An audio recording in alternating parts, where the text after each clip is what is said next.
Medical units stand by. 30 seconds to contact.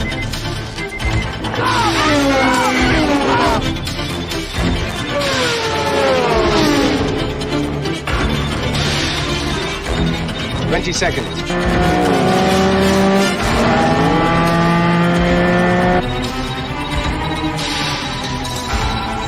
15.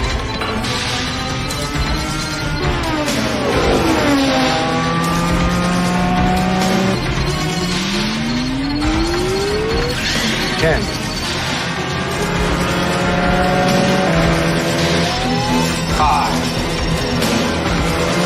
4. 3. 2. 1.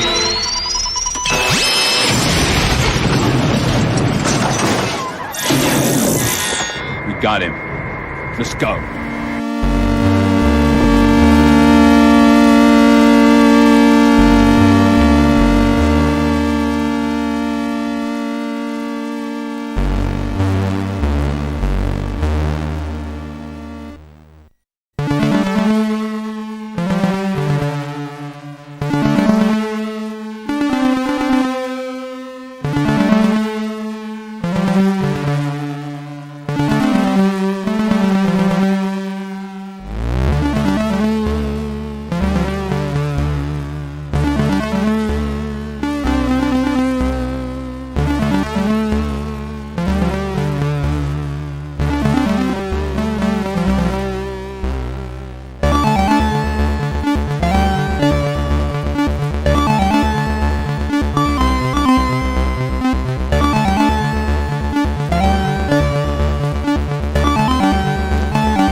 Good evening to all you art aficionados and comic book connoisseurs, and welcome to another episode of Proof of Comics, episode 113. We're here with our usual gang of co-hosts, and we've got a very special guest tonight. But before we get to our guest, let me say hello to our co-hosts. We got Mr. Wrangler, Frequency Studios first. How you doing, Wrangler? A whole lot of hola. How's it going? Good, man. I'm on your stream. Let me put up your work here. There we go. What do you think? Should I stick with the plane or the chick tonight? You should alternate. You should have like an automatic image viewer kind of cycle through them. Yeah, that's too much work. No, that's okay. I'm working on yours tonight as well, so you're gonna be seeing a little bit of that too. Let me say real quick hello to Billy Bobsack. How you doing, Billy? Kapla. I knew you were going to say that. You got some GTA 6 intel for us to look at tonight, right? Yeah, some shit got leaked today by some crypto scam hackers. But the leak is real, but don't buy Yes. the shitcoin. Yeah, okay. I got you, man. And we're joined here with Chris Peel. How you doing, Chris? I think that's a very wise, some sage advice there. Don't buy the shit coin, no matter what it is. No matter what. Here we are Bitcoin only. I am a Bitcoiner, and it's also a theme of my comic book. So I will gladly entertain any conversation on the topic, but we do not tolerate shit coins over here. So some would call you a Bitcoin maxi. Yeah, Bitcoin maxi is acceptable, of course. I'm doing well, by the way. Thank you. Nice to see you, man. Ryder Buzz is here. Nice to see you, man. Welcome to the chat. And tonight, our very special guest is Mr. Vaughn Coleman, ladies and gentlemen. How you doing, Vaughn? Welcome to the show. Happy to have you. I'm good. Super busy. No, I'm glad you reached out. Would you believe me? I said I was busy, man. Dude, I saw on Twitter that you're just back from a conference on Long Island. Am I right? Yeah, it was that was a small one in Long Island. I might scale back soon, but I was with John's Long Box. I was with John. Yeah, and, I was on the show a couple of times. Yeah, and so that was fun. That was like that was my, I think, 25th show of the year. So I have been doing almost every single weekend to a convention. That is hardcore, though. Yeah, That's so this weekend, you would think I'll be like, oh, I'll take off this weekend. By taking off, I mean launching doing a smaller one. launching campaign, which is objectively more work. Yeah. So, Dude, well, thanks for taking time off your no, schedule. thank you for that. You know, I need Insane. to promote, and I always like to network. That's the thing. Networking is everything. I can Good. work, you know, as much as I like nonstop, but it means nothing if nobody sees it. Yeah. You know, and also I do like talking to people. Otherwise, I would not do conventions. That would, you know. Well, you got it, because if you're going to sit in your corner and not talk to anybody, you're not going to sell very much. On your phone, books. yeah. I pitch to every single person that walks by, and at those bigger shows, oh my god. Are you sitting behind the table or in front of the table or standing? Bits of both. Bits of both. I'm always standing though. Sometimes I'll like sit behind the table, but usually it depends. I kind of go back and forth. I'm very ADHD. So you know, I can relate. So we've had a couple of your backers in our Discord. I've been following. Awesome. Yeah, they've been talking about getting your book and being interested and talking about the upcoming campaign. So I thought this was going to be a perfect time to have you on. Yeah. I don't know you very much other than I've seen you on a couple of streams here and there. Yeah, I haven't backed the book yet, but I'm looking forward to it. We're going to be going through your Kickstarter in some time. But I'd like to do a little bit of a background, if you don't mind. Like, absolutely. How'd you get into comics? Why? Because I've seen you're also like a kind of you describe yourself as a filmmaker as well as a comic creator. It has been a while since I made one of those, man. But so originally I wanted to make movies. It's funny, I was always like, I don't understand how all these people could say I only want to do movies and then, you know, not do it. I'm not settling for anything. It's funny how that works out, right? But you know, I have always been brainstorming, coming up with ideas, whatever, ever since I was a little kid. I can't remember a time I wasn't. And I initially, the idea that would become Phenomenova, I came up with when I was in like second grade. But I had known I wanted to make movies. I had, I really loved superheroes. I loved the Justice League animated series. I loved like Teen Titans, Batman the Animated Series, Spider-Man the Animated Series, you name it. I watched it, and and I love the movies too. I loved Sam Raimi's Spider-Man movies are my favorites, especially the first. I know everyone says Spider-Man 2. I think the first one is better. I don't know if that's a hot take or not. I mean, like some of my friends love the first one. I rewatched it, and I was looking at the balloons, and they're like, "Oh, that's CGI." Like it's some early. bits and pieces. Yeah, it was revolutionary when it came out. I'm not going to lie. The story's great. They really get Peter Parker. It really is a good Spider-Man story for sure. I think it's good. And it's very rare, I will say, to revisit. I actually, funny enough, I've seen like almost every superhero movie. A lot of them, like I'm a huge Batman fan. I don't think I've seen Batman 89 since I started reading comics, which was years ago. Like, so I'm almost like, I don't need that anymore.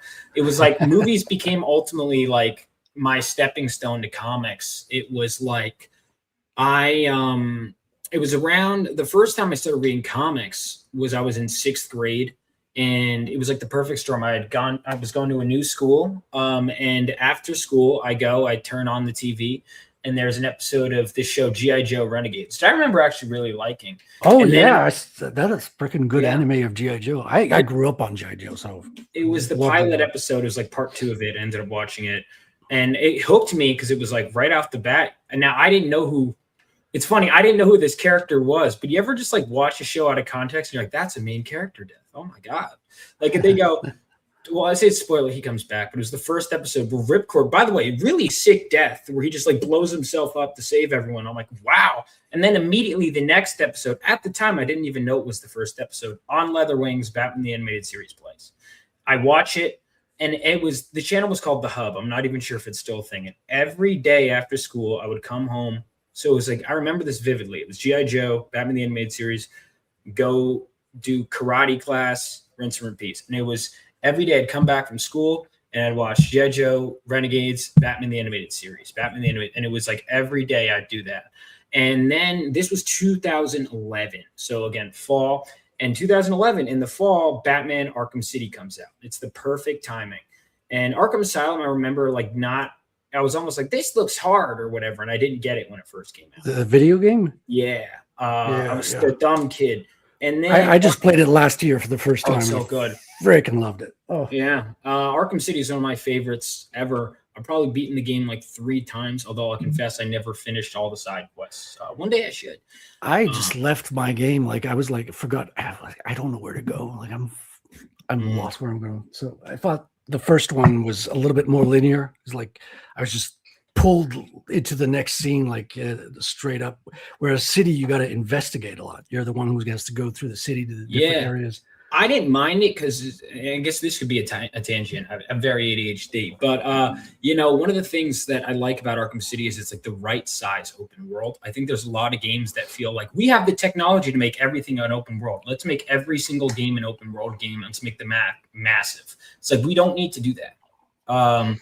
Anyway, I loved Arkham City. Because it's like, again, Paul Dini was involved with that. So it was like kind of like growing up from the animated series. That Christmas, I get the box set, all 4 seasons of the animated series. Because if I missed an episode on TV, I would go back. I've seen most episodes. I should probably watch through the entire series though. But I've seen You're most so episodes. fucking lucky I don't have the clip. I can't play it. Which one? The Batman one. I'd play it. Oh no, we got rid of that one. Yeah, we love our clips here on the channel, and I need to make more clips, man. I need like 5 more of me, but actually make them do tasks instead of ADHD. And be like, you are this. Anyway, so that Christmas, I get animated series. And I'm like, you know what? I have been always correcting people. Well, actually, like with the Dark Knight, actually, it's not fire, it's acid on Two-Face's face. Actually, whatever. Like talking about comics, I haven't even read them. It's about time I actually like go to these sacred texts that I've heard so much about that they're pulling from for everything. So I'm Googling like best Batman comics. And let me see if I have both of them. I know I have Batman Hush was the first comic I got. Jim Lee, that, yeah. And then also it was this collection my mom got for me that the greatest Batman stories ever told. And I should finish it, but it was a collection of a bunch of different Batman issues, some Golden Age, some Bronze Age, some Silver Age. Artist edition of the Batman. Now, I was spoiled right out the gate with that Jim Lee artwork. It's really hard to... Dude, he's top of the line, man. So I would look at older comics and I'd be, this is old. Like, like the artwork is whatever. Here's my Batman Hush. It's beaten up to hell. I remember I brought it on a school trip and then it rained and whatever, but I'm never getting rid of this thing. This is my baby. Jeff Gold drew a little Batman. It's always our favorite comics that are most worn, man, because we've been reading them, studying them, copying, tracing, studying. Yeah. Maybe I'll get a Jim Lee signature if I want to remove my kidney. I can get him to draw something. No, but I got Jim Lee to sign like a poster. I don't know why I didn't just get him to sign my comic. That was stupid. But yeah, a poster that I was like, I'll definitely put this up. And then I just didn't. So anyway, Batman Hush, first comic I read. I'm enthralled. I'm loving it. And from there, I would just kind of keep looking up comics for this. And I found I had Batman Year One, Long Halloween. I would often try and read origin story comics. Let's see. Trinity, Matt Wagner, very underrated. I'm just looking at my shelf right now. A lot of Batman. And then I started kind of delving into some Spider-Man, some whatever. Yeah. Bits and pieces when I was in middle school. And then it kind of was. What'd you get into for Spider-Man? What were your titles? Because there's like 4 or 5 different. The first Spider-Man comic, I was at Universal Land, and if you've ever been to Universal Studio or there's Universal, if you go to the Orlando parks, there's 5 Islands of Adventure in Universal Studios, and there's a Marvel Island. And I remember going to the store and they had this, which is just a bunch of Hobgoblin appearances. Yeah, okay. I remember loving it. Now for Spider-Man, it's funny. I had this ultimate guide for Spider-Man. So even though I hadn't read the comics, I knew these characters super well because of this. This was I would go through it all the time. And it's, what's weird is it has so many villains, even minor. It'll have Solo and then people like this. And then for some my whole like I knew so many Spider-Man villains, even minor ones. Shocker isn't in here. What? Yeah. They have like every 60s villain, and then they don't have Shocker. And I'm like, he was important. You know, Shocker was a big villain. And Like he's even in the video game. Dude, I had a blind spot. So when I was seeing top 10 Spider-Man lists, and there was Shocker, and I was like, who the hell is that? And yeah, so that was a lot of fun. Yeah, I saw Shocker in Amazing Spider-Man. Shocker. I got into the ASM probably when Mark Bagley came on. Like McFarlane had left, Eric Larson had picked up, and then it was Mark Bagley did a huge run. Yeah, so that was it, and then Death of the Stacys, which after Jerry Conway died, I reread, and it still holds up.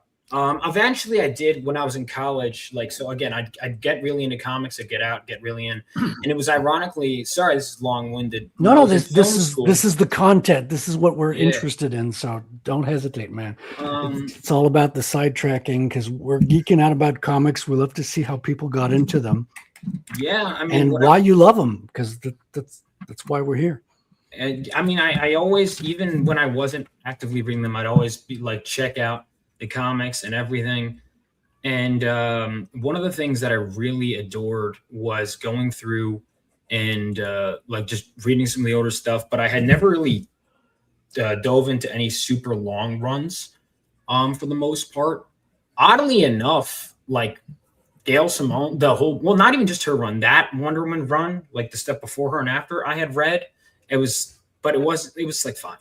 I like parts of it a lot. Aaron Lopresti actually did like half that run. But I hadn't really done a long run. And then one of the things that I really got into when I was in college and majoring in film, and I was seeing a lot of weird stuff going on in the film industry. And I wasn't particularly crazy about it. And then I started seeing like a rise in indie, and I started to kind of drift. And I was also, for some reason, I just got an itch to just read X-Men.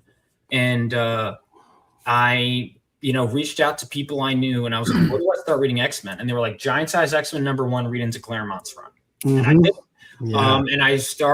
Yeah. I grabbed this, and I read Giant Size X-Men #1. Well, technically, while I was waiting for that to come in the mail, I read X-Men Season 1, which is kind of like a modernized version of some of the Golden Age or Silver Age stuff. Anyway, I read this. I love it. And then I'm like, shit, there's no other Epic collection. So I get Marvel Unlimited, and I start continuing to read it. And around that time, I had kind of decided that I was going to take this superhero idea I had, when I was in middle school, was movie ideas. When I was in high school, I started tweaking it into an animated series, the idea that would become Phenomenova. And then at this point, I was like still writing a script, but I'm starting to kind of like this run really is what made me realize I should do comics. And maybe I could even own the rights to it. Maybe I can even do it. Because I'm looking at all the logistics when it comes into filmmaking and how many people have to be on set for every little scene. Yeah. The permits you need to get, everything. Like when I did a USC summer program when I was in high school, the amount of permit, I'd be like, are you kidding? Just for this little scene, the amount of permits you have to do for like everything is just insane. Because USC, they would like buy the book. Buy the book. And honestly, it was around that time, my friend who I met at the USC summer filmmaking, his dad starts this company, Phenom Comics. I'm trying to find it. And that was really cool because basically what happens is I'm starting that. I'm doing assistant editor work. Like I asked my friend, I'm like, dude, can you get me involved in that? I'm considering doing comics. And next thing you know, I get a phone call and I'm like, yeah, I see so many people are doing indie. Like even Chuck Dixon's doing indie now. And he goes, yeah, you're working on Chuck's book. I'm like, what? So that was Hunter Ninja Bear was the first comic I ever worked on. And you worked on it as what? As a writer? Like as an assistant editor. Assistant editor, okay. And I remember I was like, oh, I'm gonna reach out to Chuck, tell him it's an honor to work with him. My boss was like, yeah, don't do that. Chuck doesn't deal with fanboys, just do your job. I'm like, okay. Know your place, Beyond. Yeah, exactly. So I would send the notes to my boss, who'd send them to Chuck. And And just real quick before we gloss over, because you Yeah. said that his company was called Phenom. Fenom. No relation at all. Nothing to do with Phenomenova. Which No, would at the come time after. the book wasn't even called Phenomenal. The book was called The Vortex, and then I was changing it to Living Legends. And Phenomenova was when I was kind of like, those are pretty common, and for legal reasons, it might be better just to do something completely distinct. So Phenomenova was like, I had already started interiors on the book, and I'd even made a mock-up cover. Like when I was at Tampa, the cards I had there said Living Legends on it. So basically, while I'm working on this book, I'm like reading Chuck's scripts for comics. I never read a comic script. I'm reverse engineering them to do my own thing. And I'm also writing my own stuff, of course. Like, I want to do mine. So because Phenom Comics are these big books, I'm writing it out. And I wrote like the first 11 issues and pitched it. I'm like, here we go.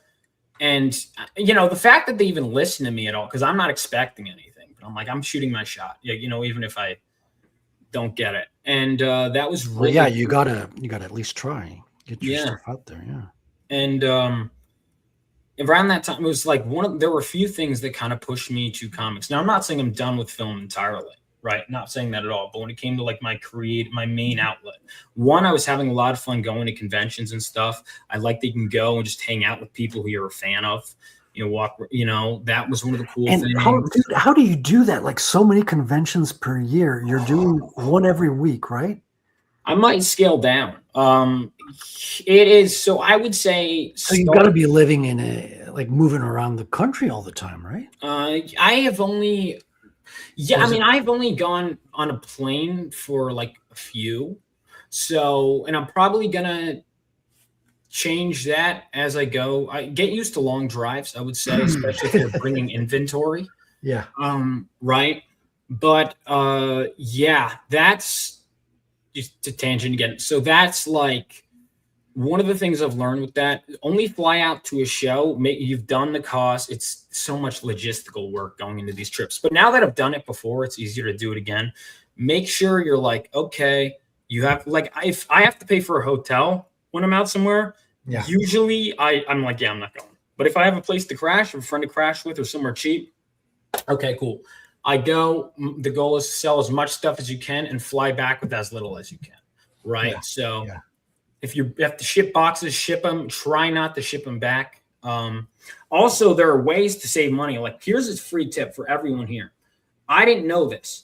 Go to FedEx, and if you bring a box, if you literally just look at the identical FedEx boxes on the wall, this is like, I didn't know this.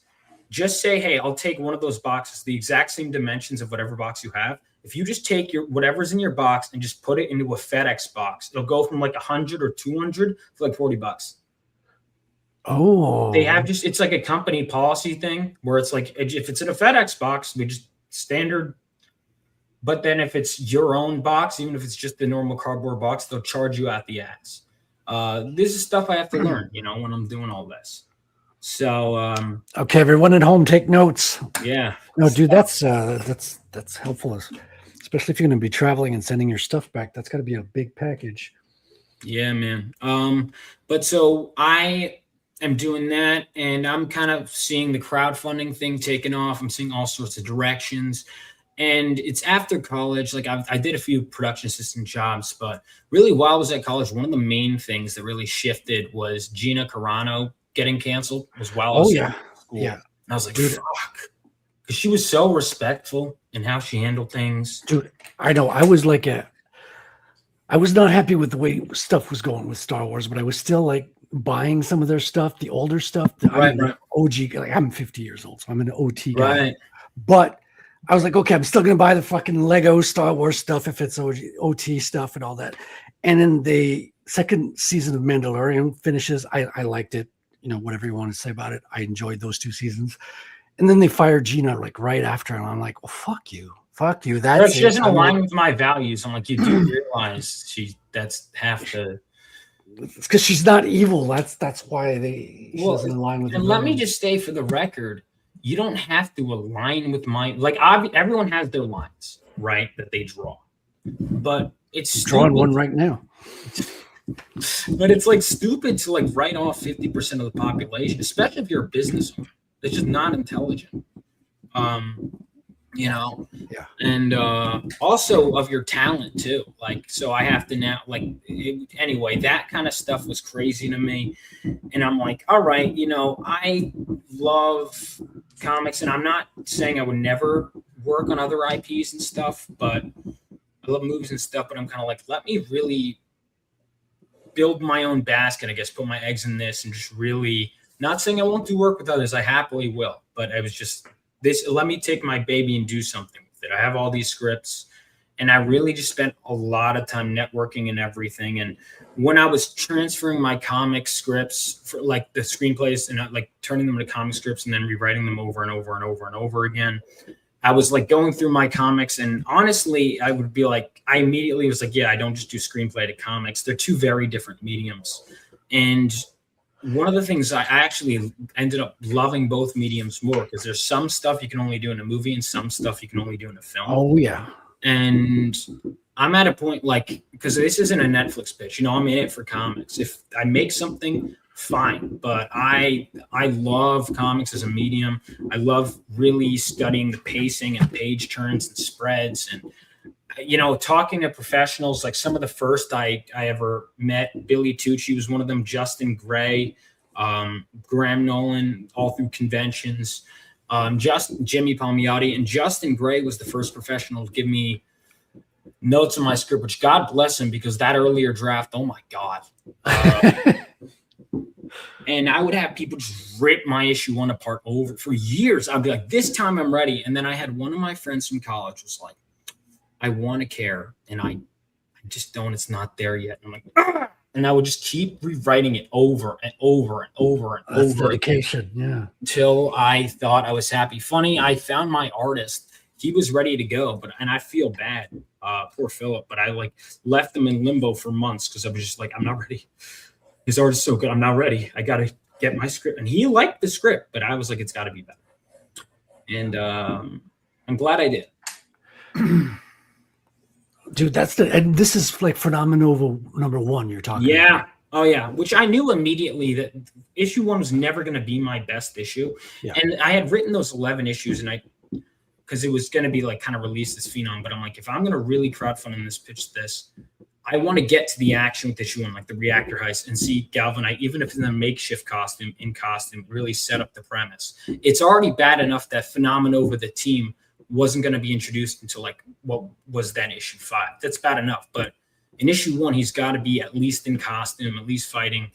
And so I condensed the first 3 issues into one giant sized issue, which is why issue 1 is as big as it is, because I wanted people to feel like, I didn't want people to read issue 1 and be like, I mean, like, maybe I'll get another one. I'll wait to a trade. I wanted people to be like, I need to know what happens next. Yeah. And also I got my money's worth. Because there's so many comics, and this is just the reality of the indie scene, where it's like, trust me, bro, it'll get good in issue 5. Well, what if you don't get in issue 5? What if, And I really felt like I needed to do something special. And then issue 2 was more of my standard length. 28 pages is going to be my standard length, I think, going forward. 28, yeah. Issue 4. Although issue 5, I did cheat. It's 29. So the book is still the same page count, but it's 29 pages of story instead of 28. Because I was like, fuck it, I'm indie. There's another cut.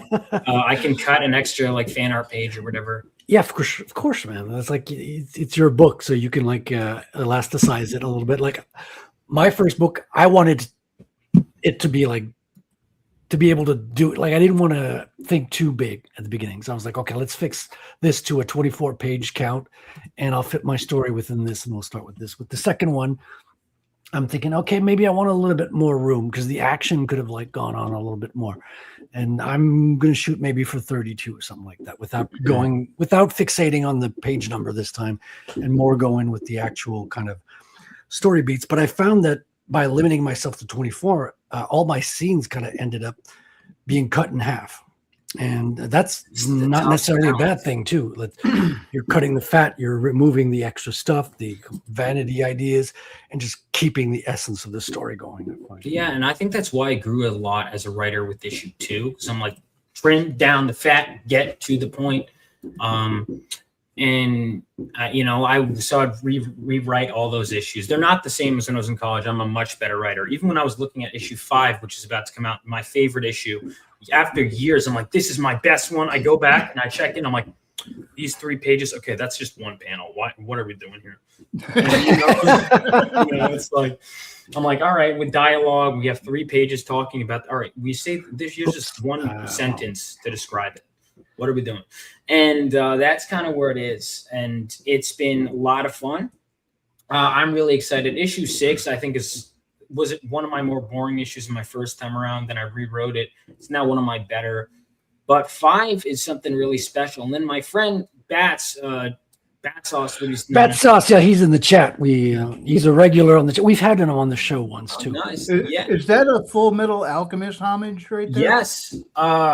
Yeah. So condense it. But basically, that was I was at Anime Matsuri. I was gonna do a limited edition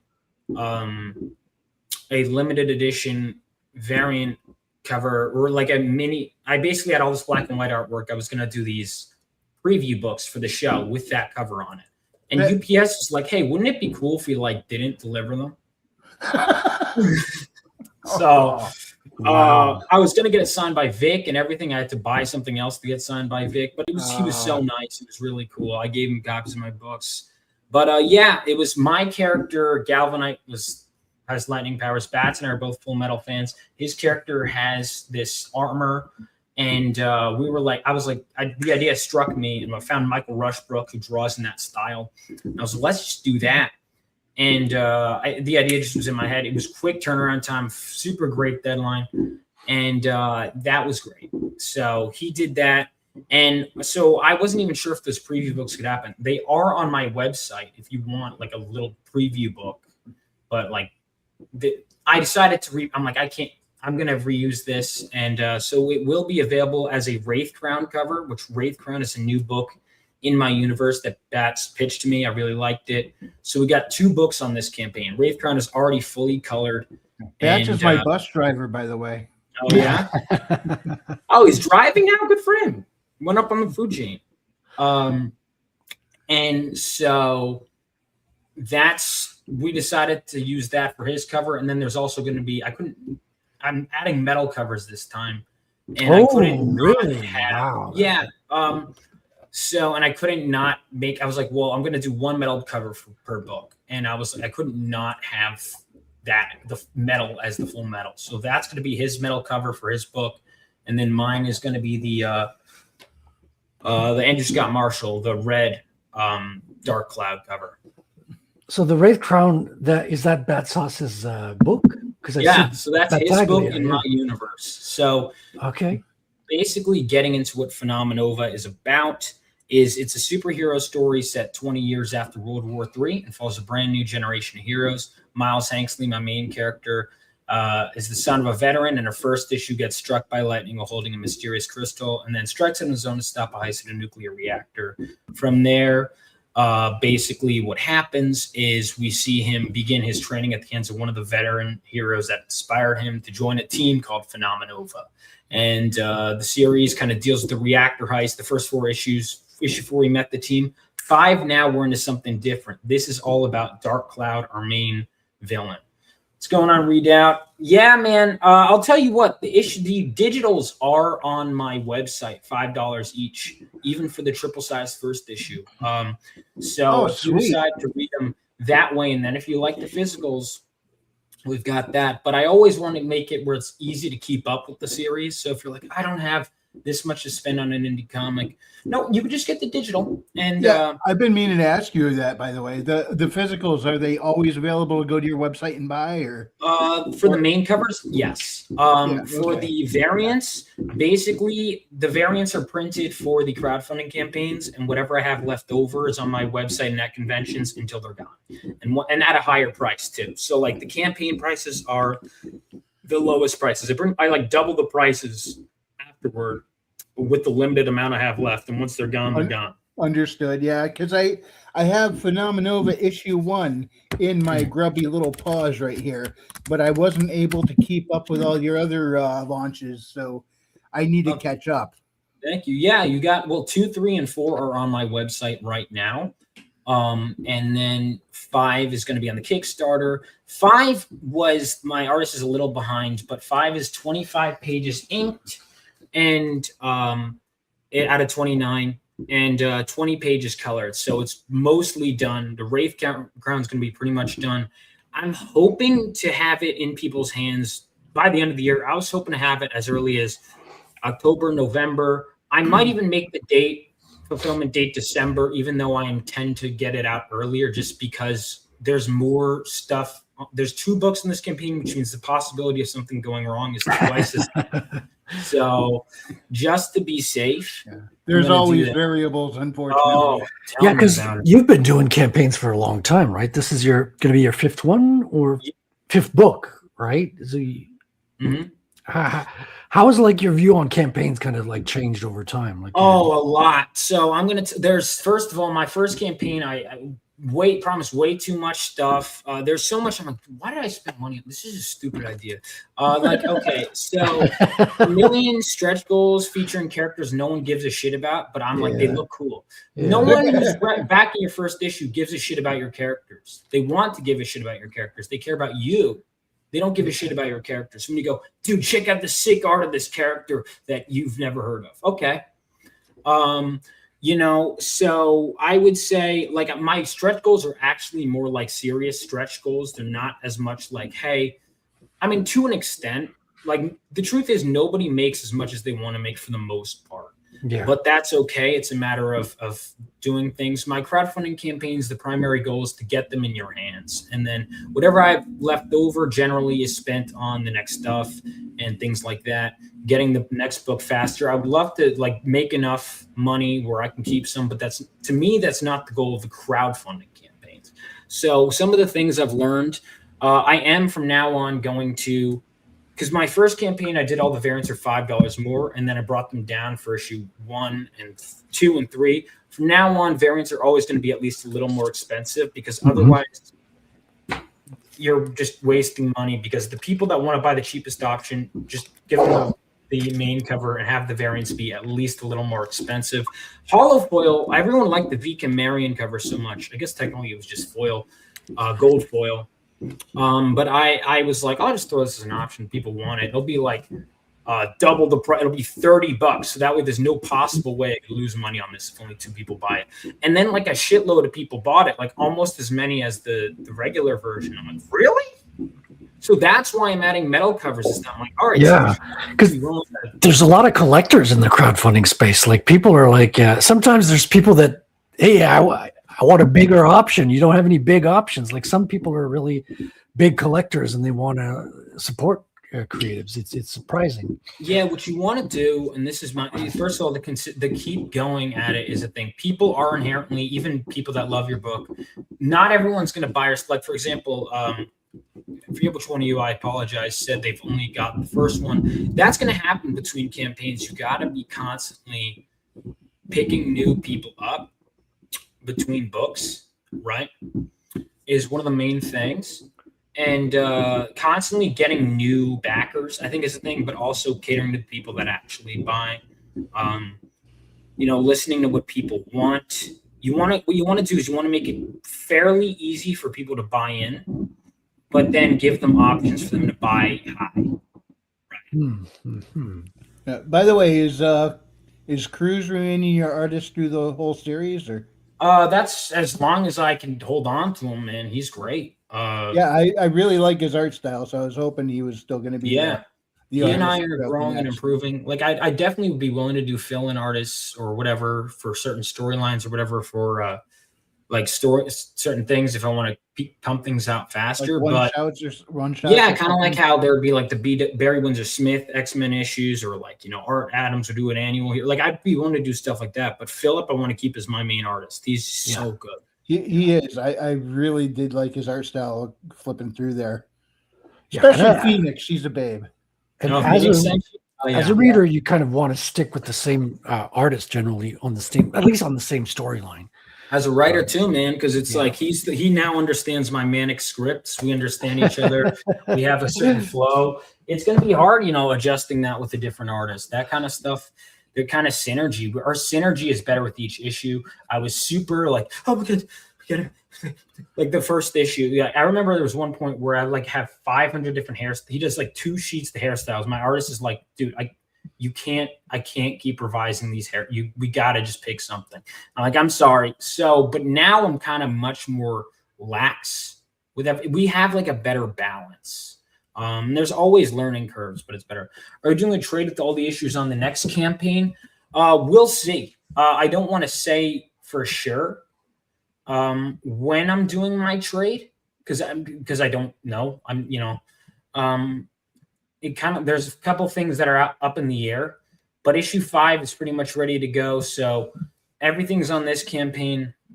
In terms of the trade, I'll let you know. Not on this campaign though. This campaign is not going to have the trade. We'll see, depending on the next, if I have a trade. But if I do a trade on issue 6, 5 would not be part of the trade if I were to go that early, because it's kind of like, so again, that original storyline I've now condensed to 9 issues. So the original 11 is now 9? Yeah, well, it became 8, and then I was like, I had enough ideas to add to the ending, and I was like, okay, let's just make a whole nother issue. So 9. But I'm either going to do 1 through 4 as a trade and then 5 through 9, or just wait a long ass time and do 1 through 9.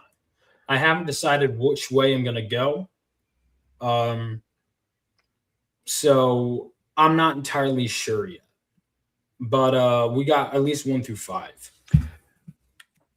And so the campaign for number 5 and the Wraith is about to start, basically launching soon. It says, do you have a date yet, or I'm as soon as I'm hoping, fingers crossed, either Thursday or Friday is my hope. Okay, so sign up now and next week. Okay, this week. It would be this week. Yeah, okay, that'd be awesome, man. Okay, so sign up. Won't cost you a thing. You'll get updated when it launches, and then you can get your copies. Because I haven't subbed yet. So is there going to be an option like for people that haven't gotten anything to like a catch up tier? Always catch up tier. There's going to be the main. In fact, there's a little bit of a discount if you get everything in the Wraith Crown in 1. I give you a little bit of a discount. Ooh, like instead of what it would be with each one.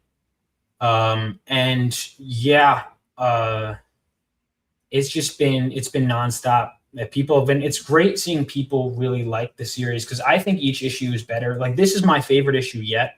And I feel like I've improved so much as a writer, Philip as an artist, as a project manager, which is 50 different sets of skills. Yeah. And time flies, man. Time flies. And when you do something new, you make mistakes inherently.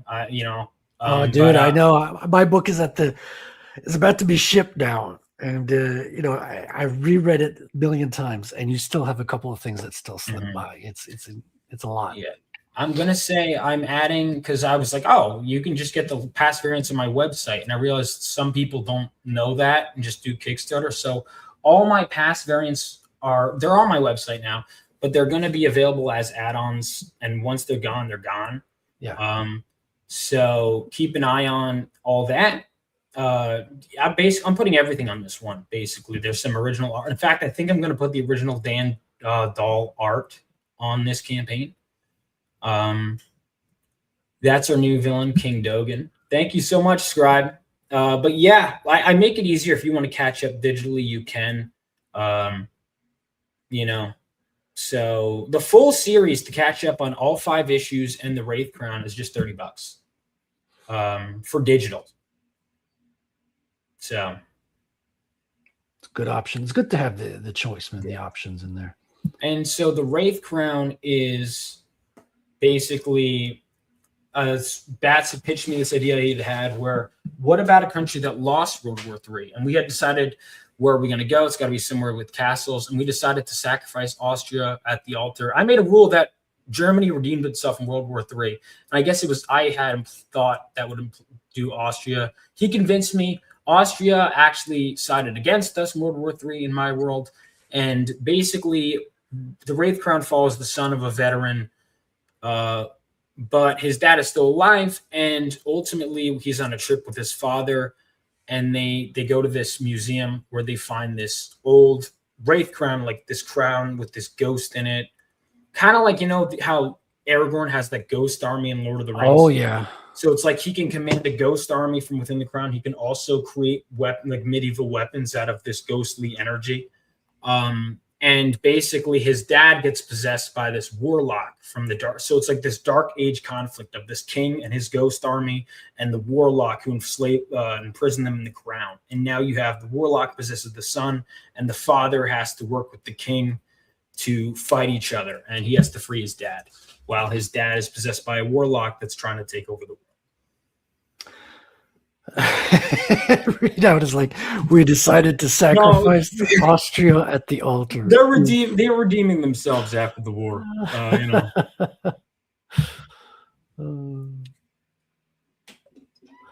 Readout's a fan of history. I guess future history as well. Yeah. I would imagine. Nice. So where are you at with the 5th book? Are you like doing your campaign once the book is ready to wrap up? I guess that's kind of. I mean, here's the thing, because I want to get right into issue 6. I also want there to be as fast of a turnaround time as possible between books. So my thing is I just want to get started, and then it's probably going to be finished within the 30 days the campaign is going. If not then shortly. I mean, the art will be finished. And then the letters, like our hope is that by the time the 30 days are up, both books we could just send them right to the printer. That's our hope. Okay. So I launch my campaigns as soon as because I want to get as quick of a return on investment to my backers as possible. Yeah. I also hate the illusion of, look at all this money in my bank account. That's not my money. Yeah. No, because there's always some bullshit that comes up. Yeah. So don't spend all that. That is not your money. That's, and so I try and fund as much of it as I can. Everything basically going forward is to print the damn books and everything. This, what you're looking at right here, is 2 separate covers when you set them aside. Yeah, it's a wraparound, right? Yeah, well, it's actually. Oh, no, it's 2 covers that unite. Connecting covers. So I kept telling you wraparound. It's connecting covers. No, connecting, yeah. Yeah. I got one of those from Shane Davis. He did a special. And I was like, oh, dude, this idea is mind-blowing. I got to do that sometime. Yeah, it's formatting everything is like not even something I think of. I have all these ideas. And I almost am cursed with knowledge almost, because now I come up with ideas. I'm like, oh my God, is this going to be a logistical nightmare? But, I think it'll be okay. Yeah. I mean, it's the fun of being indie has always been that, is being able to kind of do what you want with the covers, with the presentation, giving something that's got a little extra love that you won't find in the mainstream. I remember going to like underground comics, right? It was much closer to the punk rock music scene back in the day. And people would have these vertical things that they'd break the format. They'd be like all over the place doing like square books, rectangular books, and it was the fun of it. This is just the varieties, just blowing your mind. Oh, you could do that. There were people who would like make transparent covers. So you'd have line art over something that's drawn underneath and doing these layered stuff. And you'd be like, the creativity was unlimitless. People did not, it was basically what you could afford to do. We've got Tenkage in the chat. How you doing, Tenkage? And Patrick is here. How you doing, Patrick? But yeah, I mean, anyone that buys anything from my webs, you can get it right now, or you can wait the campaign and it'll ship November, December. I mean, I'd hope October, but I plan for things to go wrong. So yeah. Yeah, it's good philosophy to have. I got to ask real quick, because I saw a photo of a fan taking Patrick's book, which is called Phenomenon, title very close to yours, and going to see you and getting it signed on the cover. Do you remember that? Yeah, I do. That was a serious man. He had come up and he was like, "Can you sign this Phenomenon?" I'm like, I'm not actually, like, if you wanted me to send, he's like, I'm not actually going to do that to his. I didn't do shit on this book. And he's like, just sign the plastic. So like I signed the plastic, but I didn't actually sign the book. Because I'm like, I'm not. I didn't do this book, but I was like, sure, why not? That was funny because it's been a running gag because your books have like a similar title. We launched around the same time too. I remember. You're both like younger dudes with like blonde hair. You two should both meet up and sign each other's books. That'd be funny. See, the funny thing is, I have no idea what he looks like. I've seen his covers, but I had no idea. That's funny that he's blonde too. I had no idea. Yeah. But do you want to know what he looks like? Sure. We got a clip of him right here. He is not an agent of the CIA. He is a writer of comic books. That's him? No, that's not what it looks like. That's actually from. I mean, this is not. No, that's because that's our intro clip. That's why Wrangler says that, but it's not what he looks like. He's a host of the Commandos on Saturday. But that clip was from the first comic book movie that Disney ever did called Condor Man, which was a fictitious comic book creator who was drawing and writing a script called Condor Man. And he's best friends with somebody in the CIA, of course. And then he gets sent on a secret mission. Anyway, if you have a chance to watch Condor Man, it's a hilarious kind of, I think, late 70s. It's got to be like superhero film that Disney did back in the day. It's more of a comedy than anything else, but they tricked out his car. Like he's got a like James Bond car times 11. There's a van that turns into a speed car that turns into a boat, kind of a thing. Fantastical stuff. Yeah, I mean, when it comes to the thing is, no matter what, and I will tell you this, no matter how many times you promote, no matter how many streams you go on, no matter what, the second you close out a campaign, I just missed it. Oh man, did I is there something I could get? That will always happen. There are people that you think are going to back your books that you have to just keep going and keep pushing. Yeah. And I'm finding new ways to make money, even little things like, cause there's shit that I don't care about, but I'm like, apparently customers like this, or like I'll have art sitting around. I'm like, I could reuse this. Why not? I could, like there was this, we were going to do this print for a MegaCon. It didn't end up working out. I think there was licensing issues or whatever, but Kane and White had all this art with my characters. I'm like, it wasn't enough for a cover, but I was like, I'm not just going to sit on this. What am I doing? And so I'm like, all right, fuck it. You guys, we got some Kane and White stickers with this campaign. Little things like that, or that Full Metal cover. Everyone seems to love that so much. I'm milking the fuck out of this thing. Like I'm kind of glad I'm not glad at all the preview book got. I'm actually still mad at that. But what happened? Your preview book? The UPS, they go, it's dropped off of your address. I'm like, great. Well, I was staying with a friend in Houston, and then they go, I'm like, where the fuck is it? And they're like, I file a report, and then like weeks later they go, oh no, see, we dropped it off, see it, and then their proof that they dropped it off is them saying they dropped it off. I'm like, that's what? And then at this point, the printer, God bless him, was like, you know what? Fuck it. I'm going to reprint them. I'll cover the cost and ship them to you. God bless him. Your printer covered for the shipping. They fucked up. UPS didn't do anything wrong.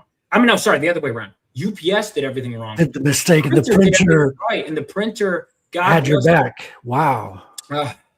What a G. Dude, that's going out of your way for real, man. Mm-hmm. Damn, kudos to them. Yeah, really. Printing costs, a lot of my budget is to printing costs and to shipping costs because something goes wrong and that's like hundreds of dollars out of your pocket. Or there's the economy changes. That's like, I'll get even just not outside of the campaign. I'll give you an example. I planned this road trip where I was like, I'm going to go from boom. It was Washington, D.C., stayed with Bats. We did AwesomeCon together. Drove down to MegaCon, drove up to Lexington, Kentucky, drove back home, right? Big trip. And then fucking, how was I supposed to know we were going to go to war with Iran and the gas prices would skyrocket? I'm like, are you fucking kidding? Shit happens, and you can never know everything.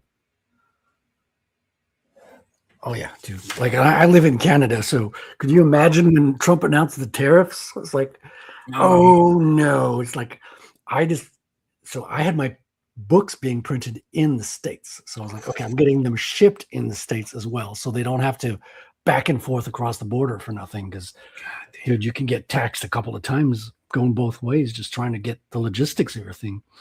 That was what shocked me when my campaign tiers are pretty much done. I'm just now putting all the graphics in order. I might hire someone else to do it next time. But I was like, fuck it. I've spent too much as it is. I was like, when I was doing my campaigns, I was like, holy fuck, why is Canada like double this? You're right there. Yeah. Yeah, it's crazy. And on top of that, there's like a lot of shipping errors, and it takes an extra week or two to get stuff generally. When I start seeing people receive it on Twitter, hey, got my book, I'll get it like 2 weeks later, a week or two later. And that's where it's tough because I try and run a campaign in such a way where I'm hoping everyone has their book in time, but I also want to do it. So like the last orders shipped out on Monday. I'm hoping. So that's part of where I'm kind of like, I threw my hands up to God a little bit. And I'm like, it's going to launch when it launches. That being said, I'm going to work my ass off to make sure it launches soon. But I'm like, if there's a delay, maybe that would give someone the extra chance to read the book, blah, blah, blah. And it is what it is. Patrick says, if we were friends with Russia, we wouldn't have any oil problems. I mean, there's a lot of oil in Canada and a major lack of freedom. I'm just saying, just a lot putting that out there. Real quick question too, like as far as printing, like, do you print what, like most people will print 10% extra off of what they kind of crowdfund. I printed like 2x. This is, generally small numbers, but I figure I'll have some to sell later. What's your view on that? I'm always shooting to the amount of time I spend with that shit. Is going back and forth and printing numbers is enough to drive most people crazy. I will tell you this. So like for context, there was some part of why I didn't go to the trade is, first of all, I wasn't ready and I wanted to do that. Oh, readout. By the way, guys, real quick, there are fan art contests for both Phenomenova and the Wraith Crown. The winner of the Wraith Crown one gets their art to be the back cover of the book.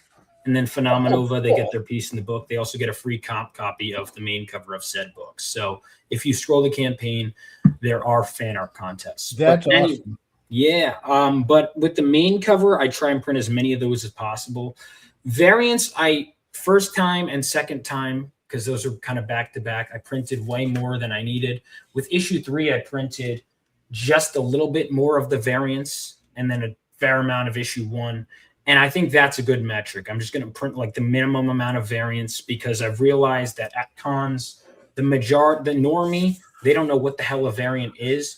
They're like, why would I pay more for the same book, the different cover? That being said, when someone does, it's like, oh, it's so nice. But it's like the amount of time I spend sitting looking at these admittedly beautiful covers and going, okay, because it's like I already told the backers this, so the variants of 1 and 2 are almost gone. I think there's the one that I have the most of is the Ruby cover, but like the issue 1 variants are going to be pretty much gone. But I would say it depends on what you're moving, because that's one of the tough things when I'm trying all these cons. I don't know how many I'm going to move. With my first campaign, I regretted printing more. I'll say, like, for example, the Wraith Crown issue 1, because it's a number 1 issue. I plan on doing a larger print run of that book. Yeah. Issue 5, I want to do a decent print run, especially if I decide to go to a trade with issue 4. Then I would need more of 5. But with 1, 2, 3, and 4, may not need a ton. So that's all, something to figure out. But I would say print in general. This is one of the things that Paul Thayer told me. This is like, dude, print what you need. Print what you need. And I'm like, really? Because I was doing all these numbers, but the fact of the matter is, like, if you want to see that huge print discount, you got to print like a high quantity. Oh yeah, dude, you have to be like in. It's like you got to be in the thousands, right? Yeah. Now there was a discount with the offset bundle for issue 1 for Perfect Bound books, and I was like, well, I don't have a trade yet. Fuck it. Let's do that. So for like 50% off, I just printed 1,000 more issue 1s. And that's part of where I was like, I don't have the trade ready anyway. Might as well do that. And I'm already almost out of I am selling through my like 5th/6th run, because my 6th run is the American 250 cover. I'm out of my 4th run. But yeah, I mean, I try and print at least, because now I'm moving differently, at least 100 to 200. You got to understand, when you're flying after certain shows, you got to have a lot if you're paying for a fucking flight. Oh, dude. And whatever other expenses. And so, yeah, I mean, it sucks because you think for a second, I made this much money. You're like, wait, no, I didn't. You know, I paid a lot to make that money. But like, if any of them come back for more, that's good. And it's someone else who bought your book. And so I would say it depends on like how many you think you can realistically move between, especially if you're doing between campaigns. Like for me, I'm gonna figure out, it'll depend on how much I make, you know, because I wanted to set a campaign goal where it's enough to print both books for Bats to get his, you know, for Bats' book to fund and everything to fund, and then just to, like, making sure we get the bare minimum we need to get everything in people's hands. And then the stretch goals are kind of indicators of, okay, we get to this number, I'll throw you guys a little something, and that means we can do this and this and this. And so I would say, sorry, I know I'm long-winded, but it depends entirely on what you think you can move. If you're doing conventions, definitely print more. Always have the most of issue 1. Even if issue 1 like is a bigger sized issue, which some people start with 2 or 4 or 3. What? I should always have. Yeah, sometimes like this con with John, a fair amount of people did issues 2 or 4, but that's why I always have a previously on. Huh. That's weird. I would have thought everybody started with 1. Most people start with 1. Yeah. But every once in a while, no. You never know. And so the overall majority start with issue 1. So print a ton of issue 1. I personally would print 1,000 of issue 1. But that depends on your goals. You know, if your goal is your goal to break even? Is your goal to push on to the next one? Because the fact of the matter is, if you're continuing to move, you are going to sell a bunch of issue 1s. But you also don't want to put yourself in a place where you're just sitting on books forever.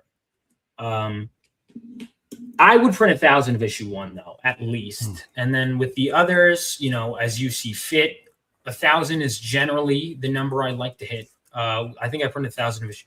Did I print 1,000 of issue 2? I mean, at this point I have, because I've done reprints. I'm trying to remember my original print. 1,000 is a pretty safe number of main cover or issues overall, I guess. Yeah, and you're pushing it like every week at conferences as well. God. So there's a lot of work, sweat that you're putting into it, and to getting those books into people's hands as well. I think I'm going to revise my comic. I'm not going to make Rattel 2, 3, 4, and 5. I'm going to make a different number 1, and you have to follow the series through a different number 1s. And, so you're going to be that guy. Use the Marvel tactic, Midnight Suns. But dude, that's what got me sick of comics in the 90s. Yeah, I was like, I mean, I was going to say anything. I'm like, you know what? I mean, you want to? No, I'm joking, obviously, because that's how marketers think, right? Because you've got the idea that people want number 1s, and then they kind of pervert that idea. Yeah, I remember that caused a big old comic bubble burst in the 90s. Well, there's so many number 1s. I think there were more number 1s than regular issues. You had what happened was the Wizard folks were pushing a lot of the market, and you had all of the baseball card traders who actually invested in baseball cards as an asset, which is absolutely ridiculous. And that market had just crashed, and they moved their money into comics. And so they had started investing into comics thinking, okay, this is going to pay for my kid's retirement. Oh, I'm going boy. to buy these number ones and And so they're that, just worth fucking nothing now. but that boosted the sales in the 90s. Mhm. Everything was like blown up out of proportion because of those financial investors. And then, as you say, it crashed hard, like the baseball market. It's not, because the thing is the demand. They forget the demand. The demand's not going up. You just falsely inflated the demand buying the number ones, and there's nothing coming after that. There's no like other generation coming in. I need this number one, because They're worse than scalpers. it wasn't organic. Yeah. Hold on 1 second. Got to use the bathroom real quick. I'll be right back. Oh, good, man. We got to play a little clip of Sabrina too. I think we're overdue. It's past the hour mark. I think it's time. Sabrina, where art thou? There's my little Sabrina clip here.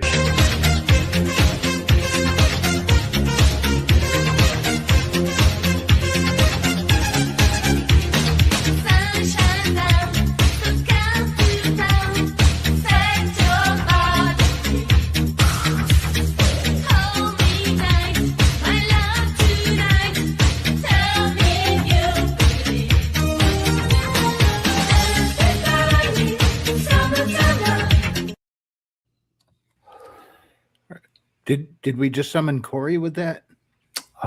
Did we? I don't know. Not yet. We have to say babes 3 times. Dan Genovese is dancing, though. That's a good sign. Welcome, Dan. If you're new here, make sure to like and subscribe. We'd love to see you around in future episodes.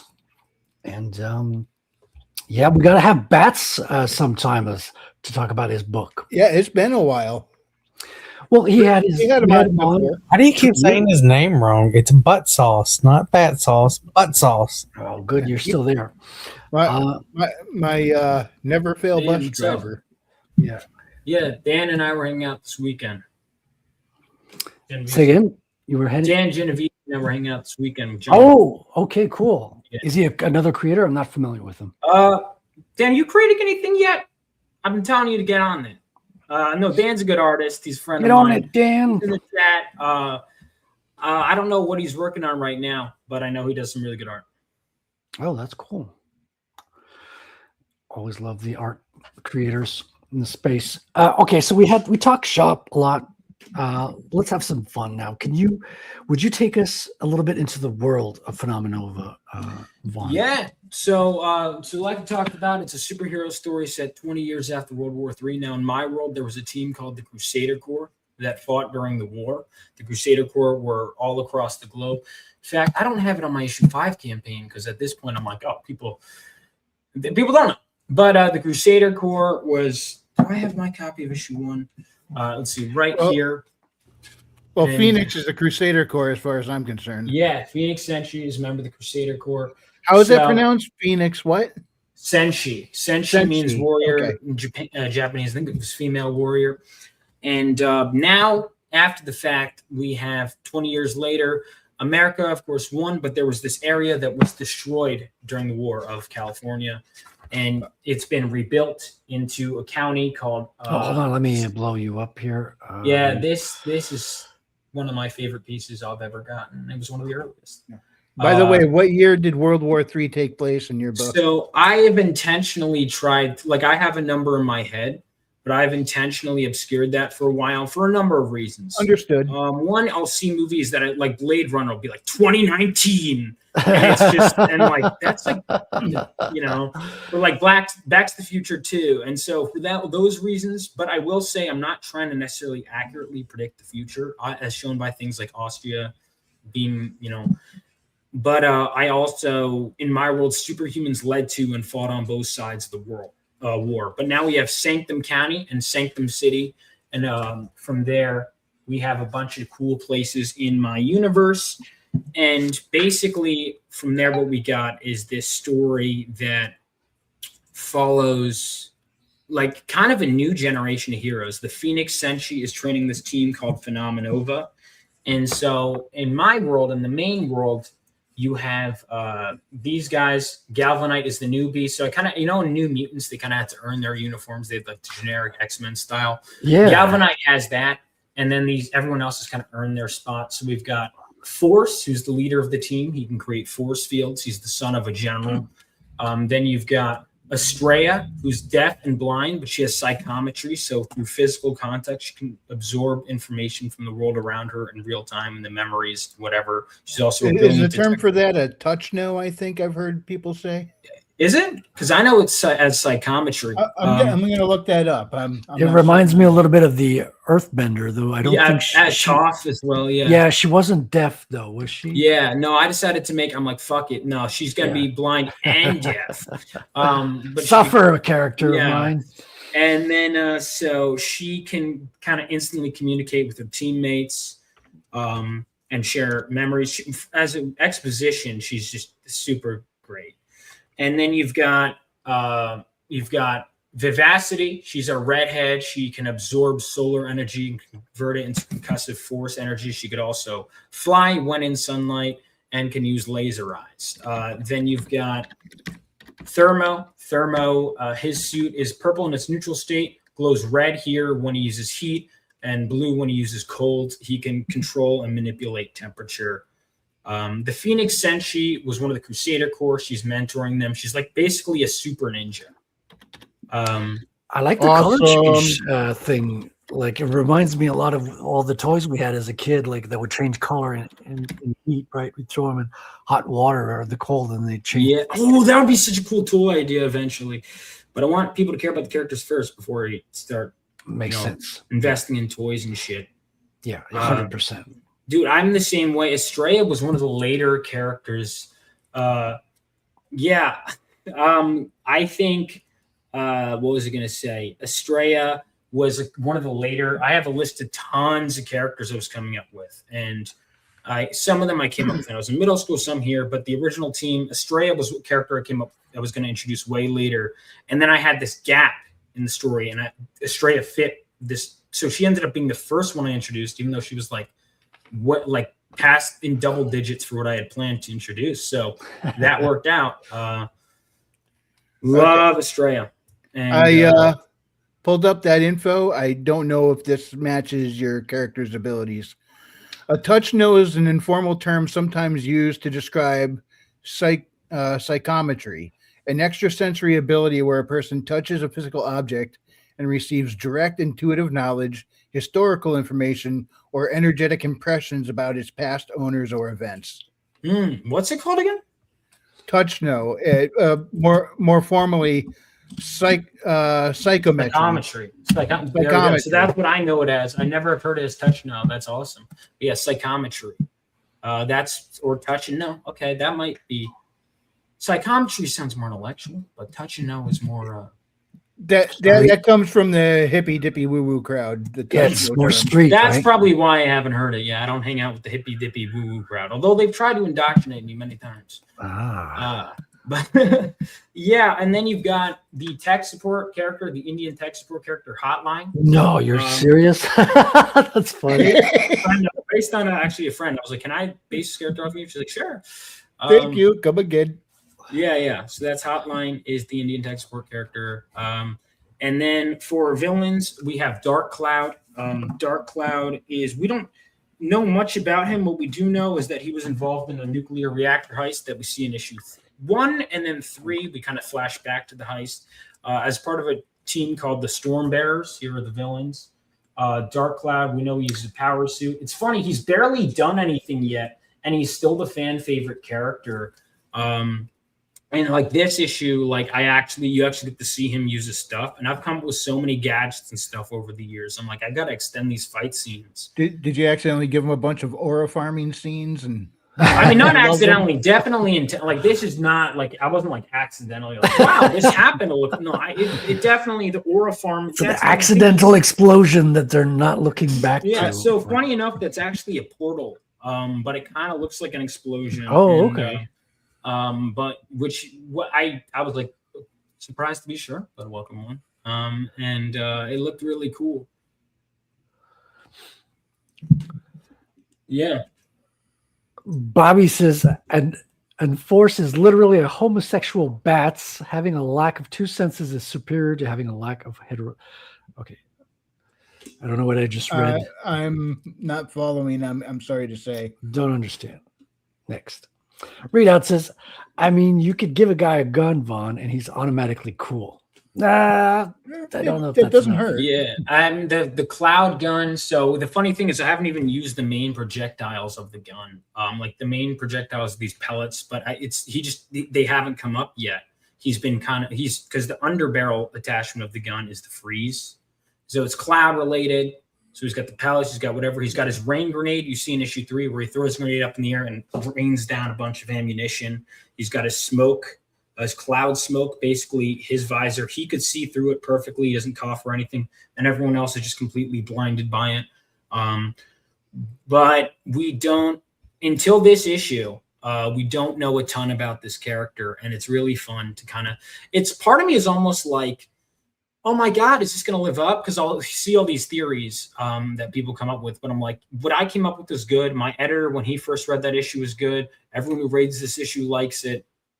And so You talking about issue 1? Or with issue 5, where I reveal it. Oh, yeah. Good, man. So you sounds like you have a lot of beta readers. Like you're getting a lot of feedback when yeah, writing. less so now that I'm more confident, but I still get readers. Yeah, I have an editor and an assistant editor too, and yeah, I get a lot of feedback too. If I have like coloring, I'm like, does this look right? I'll get a second opinion, kind of like a doctor. I'll get a second opinion from this artist. Yeah. That's one of the good things. Ultimately, I'm much better at going, I trust myself now.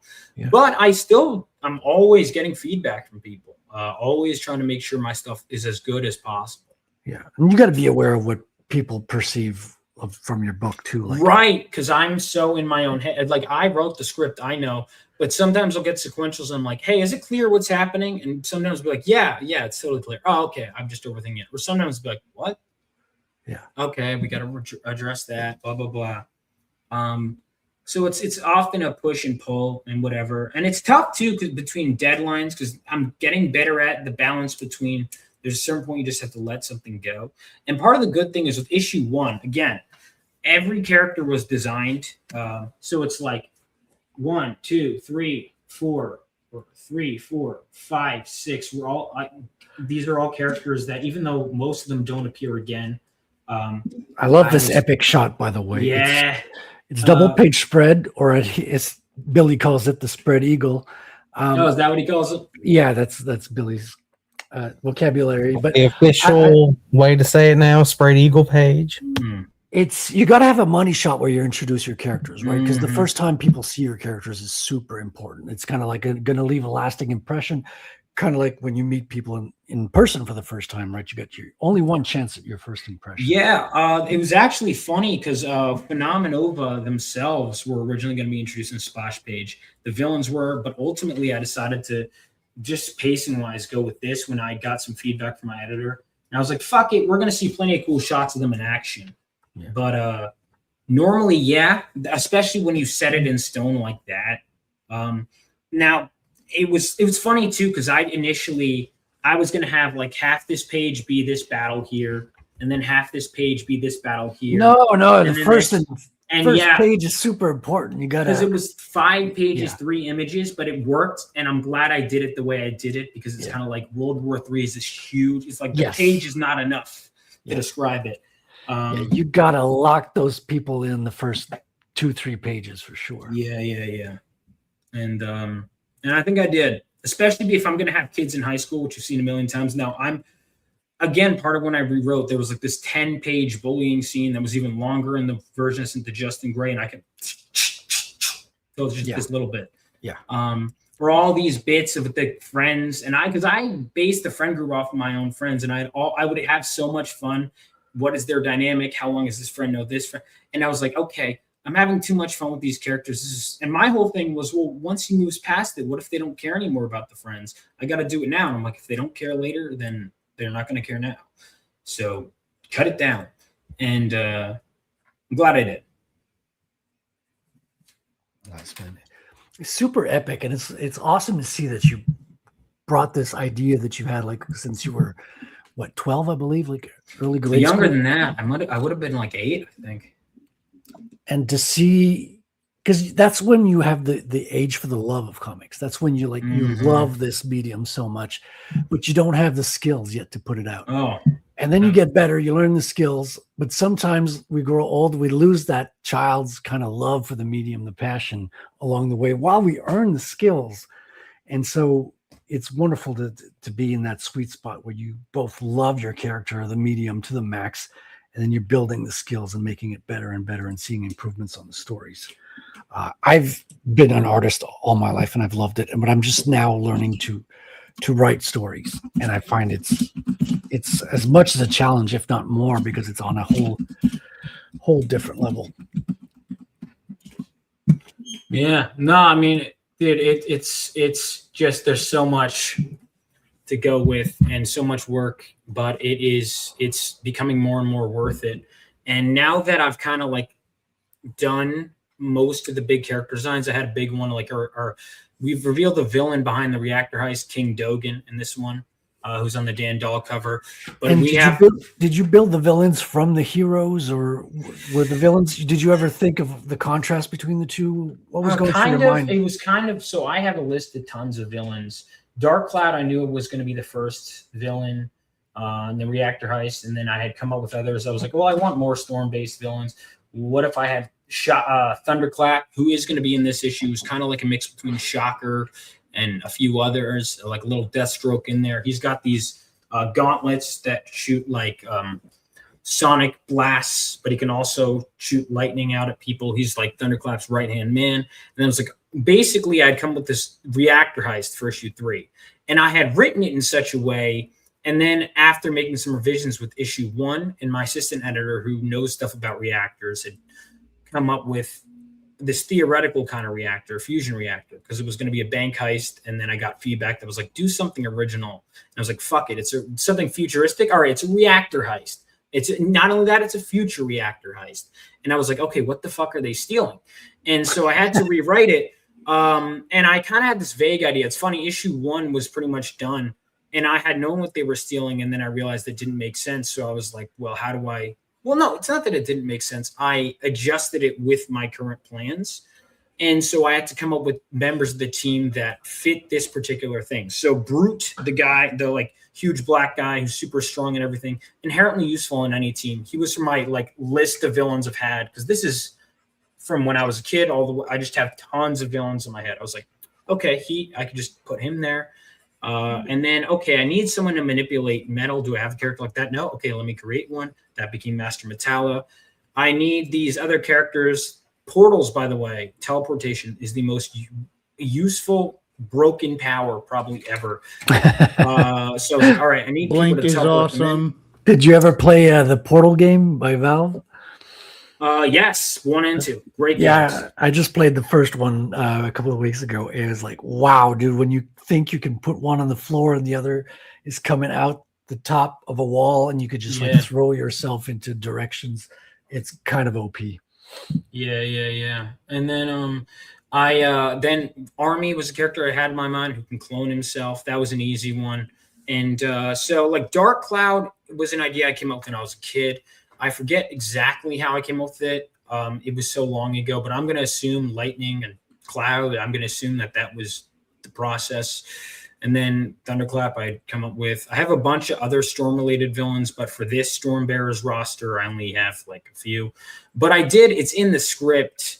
All the thugs, I had kind of come up with this practice to make it easier of like, they're all got Cloud-related names. So fun fact, and actually, you know what's funny too is never call your script the final draft, because after issue 1 is published, I have changed 3 characters' names that were never spoken in the book, because I'm like, fuck it. It's published, but their names weren't published.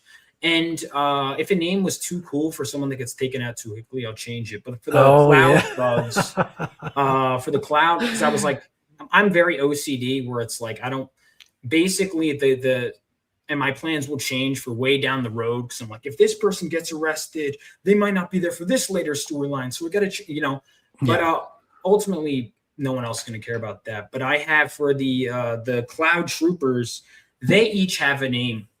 Like the people that aren't like named in the issue. So it'll be like the girl is Misty. One of them is Fog. There's Stratus is one of them. There's like I gave them all cloud related names. Which that was fun. Yeah, there was Fog. Funny enough, so the one who gets the shit beaten out of him the most is Vapor, because I think vaping is gay. That was an inside joke to myself. It's never said in the book either. That was just an inside joke for myself. Well, vapor Like, is just, it's all around, like especially in software. Like vaporware is a term. I don't know if you've ever heard it. For people who are like making up software that they're never going to build, so they market something that doesn't exist. They call it vaporware. Yeah, it's just that was part of it, but I have like mirror images for character, like which character would go up against this one. But for this storyline, it's more about building the team. I will say Dark Cloud is also very different from Galvanite because I think themes are very important to a story. Like where that was one of the things that made me a better writer is what is the message of the story? What am I trying to say? And I kept reinventing. So I always say in Age of Deconstruction, it's a reconstruction, reconstitution. This is my ultimate love letter to superheroes. I'm Well, using it feels Galvanite. like I'm getting like very superhero 80s vibes from Yeah, the names and your themes. Yeah, very much thrown back into that era, the best of that era. And here's what I'll say, and I think I got this right off the bat. Dark Cloud does contrast with Galvanite a lot in the sense that they're very different in the sense that Galvanite is this bright-eyed but underexperienced teenager who still believes in everything. He has these powers, he doesn't know how to use them.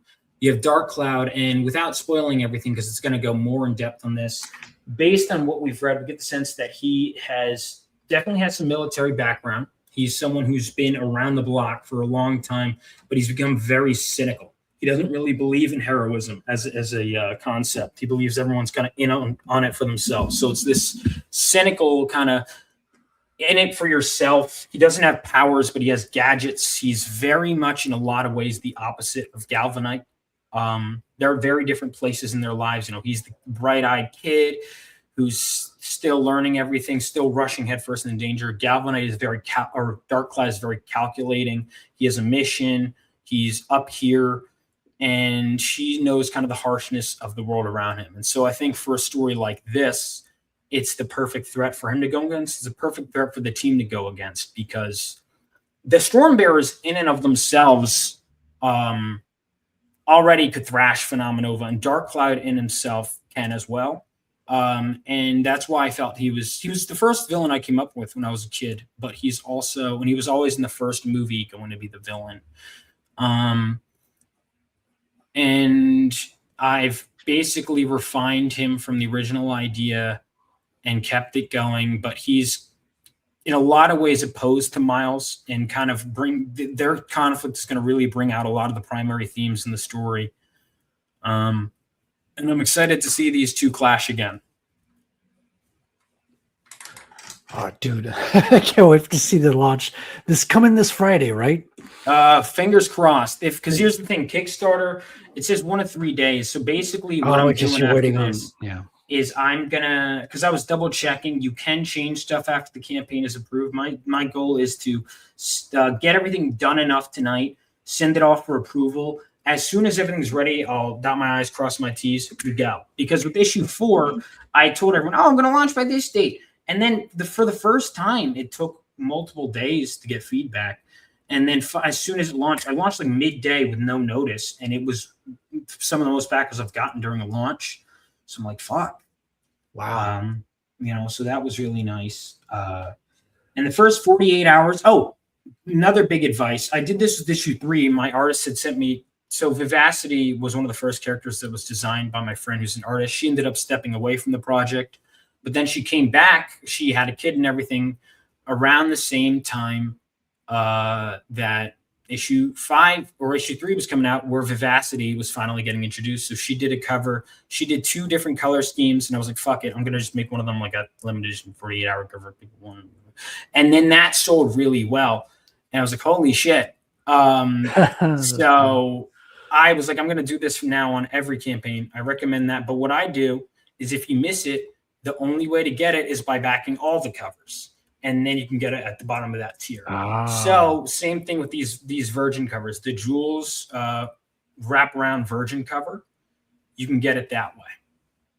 By getting all the covers, yeah. Or by getting all of it after the fact, or if you back from the first 48 hours, you can get as many of them as you want as an add-on. I don't give a shit. Nice. So you got quite the comics empire started now, because you got like a couple of book titles. You're at conventions. You got your website. Man, I hope to see this take off. Do you have anything planned? Like, because you're halfway through the Phenomenova story, right? Well, first storyline. I'm nowhere close to done with okay. That was my introductory. It was a long-winded introduction, but no, my God, I have ideas for hundreds of stories. You get it?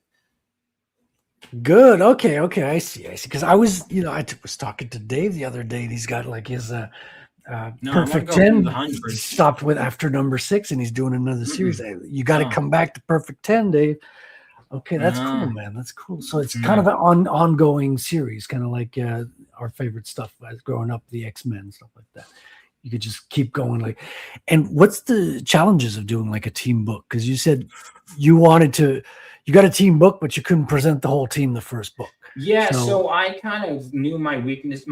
I'm good with ensemble casts, but it was honestly, it was when I was a kid. It was the idea I've had since I was a kid. Was the beginning of the movie, Miles would get struck by. Well, then he was called Josh. Miles fit better with character with super speed. He would get struck by lightning, and you'd see him fail on his own and then join the team. So that was just always how I pictured the story. But it was always meant to lead into that. But then I also decided with issue 2, it's a long story, to make that more about him and then introduce the team. And part of it was to show I can make you care about one character. Okay, let me get this. Let me really prove that I can do it to myself and to you and just get it right. Now let's bring in the team. Now let's really get them to gel together. And I'm so glad I took the time I did. When it comes to a team book, one of the other things too is like finding ways to sideline characters is something you have to do. If you're like, hey, we need this character away from here, and when to bring them together. And ultimately, it's trying to figure out which ideas to focus on, because you can never do them all. And I knew I wanted to do some stuff setting up for Galvanite. I have ideas. I'd love to go off and do things. Like if you read the X-Men stuff, there'd be an issue. Nightcrawler, what's he doing? He's over here. This character, what's he doing over there? And then kind of just splitting up the characters. I think, honestly, I really like writing a team book. Balancing the characters can be difficult, but so far I feel like I've done well, and I kind of am enjoying it. It's the same thing with every other task. You got to just juggle things, know to put something down, but put it in a place where they're safe. You remember a place that makes sense. You can always pick them back up. And I picked only a few characters to start with, and I plan on adding more and more and more. There were plenty of characters I wanted to add, and I'm just going to keep going. Right, because that's why you're going slowly in the beginning, is to give each character time to develop, so to get the readers to know them before you. Because if you throw everything at them, nothing's going to stick. You're not going to get a chance to know anybody. And the great thing about you newcomers right out there is you don't have to worry about waiting years through that. Now you have the team right out the gate. You spoiled bastards. You can just get on it right now. And not only that, you also get Dark Cloud's identity. And that was one of the things that was important to me too, is, getting right on that. Because now you have it. Now it's easy to catch up. And I really hope that you guys do, because I think and I will say too, for the collectors out there, every issue so far is a first appearance. Obviously, everyone's first appearance in issue 1. Then there's a couple of others, 2, 3, 4, 5. All of these have first appearances. The Wraith Crown issue 1. So first appearances all across the board. Nice. I'm going to be on the lookout for it. Got the link pinned to the chat. Make sure you go and subscribe. Kickstarter. And you guys can also, if you go to my website, Global Comics, you can actually read the first 10 pages of issue 1 for free, even if you don't have a membership, on globalcomics.com. And then if you decide you're interested, it's like I said, we've got the digitals. And I hope you guys are interested. I'm dropping Global Comics in the chat for people watching here. Yeah, and if you guys are interested, back the campaign within the first 48 hours for issue 5 and the Wraith Rune. And yeah, anything, like I said, we've got those 48-hour covers, we've got tons of stuff. And the thing about campaigns, especially Kickstarter, is faster, like the better it does on launch, the more it promotes, the more it does that. And the more this campaign does, the more time I could spend creating, you know? Yeah, how do you create by doing all the conferences and stuff? Or is that just fuel? Is that just fuel because you're talking to people about comics all the time? Yeah, I mean, it's both. But admittedly, like, because I've thought about it, issue 4 possibly could have been done sooner if I hadn't been on the road. But you got to sell at the same time. You got to be all the hats in your company. Yeah. You know, and so I might start toning down some things soon, especially with YouTube content creation. Like I'll be like, oh, I want to talk about this movie. Like I haven't even seen the new Spider-Man yet. And it's, how do I balance everything? And you can't do it. It's kind of like I said with the juggling. You can have all these things. You just have to know when to put something down for it. And that's always the tough part. And to me, the campaigns were really good because I'm constantly getting the momentum going. And I'm gaining new fans, you know, at a fast rate. And you have to, I remember someone said this to me a while ago, if you're not growing, you're dying. You always have to be growing. Yeah, right. It's one or the other. Yeah, I did watch Lanterns this morning. Me too. What did you think? I felt it was kind of like I had the same feelings as I watched the Thunderbolts. It's everybody who's in this doesn't want to be here. It's like seeing a bunch of characters. They're all kind of sick of their lives. They don't like what they're doing. They don't want to be here. Yeah, really and fun. They're all jaded, you know, they're all depressed. They're all kind of black-pilled. I'm like, you can have that, but there needs to be like a little bit of contrast, right? You got the new guy who's coming in. He's the trainee. He should be excited. He should be young, excited, and naive a little bit. Whereas the other people can be jaded, but he gets in the car and he looks bored already. He's looking out the window. He's not even looking at Hal, who was his mentor. And I'm like, everyone's depressed and just blasé. Like, what is going on here? There's no contrast to it. You need to have something to bounce that off on because your whole show is depressing. Yeah, it's funny too. Nathan Fillion, because he's the voice I hear in my head when I read Hal Jordan in the comics, and now he's playing. Yeah, he did Hal Jordan in a few of the animated movies.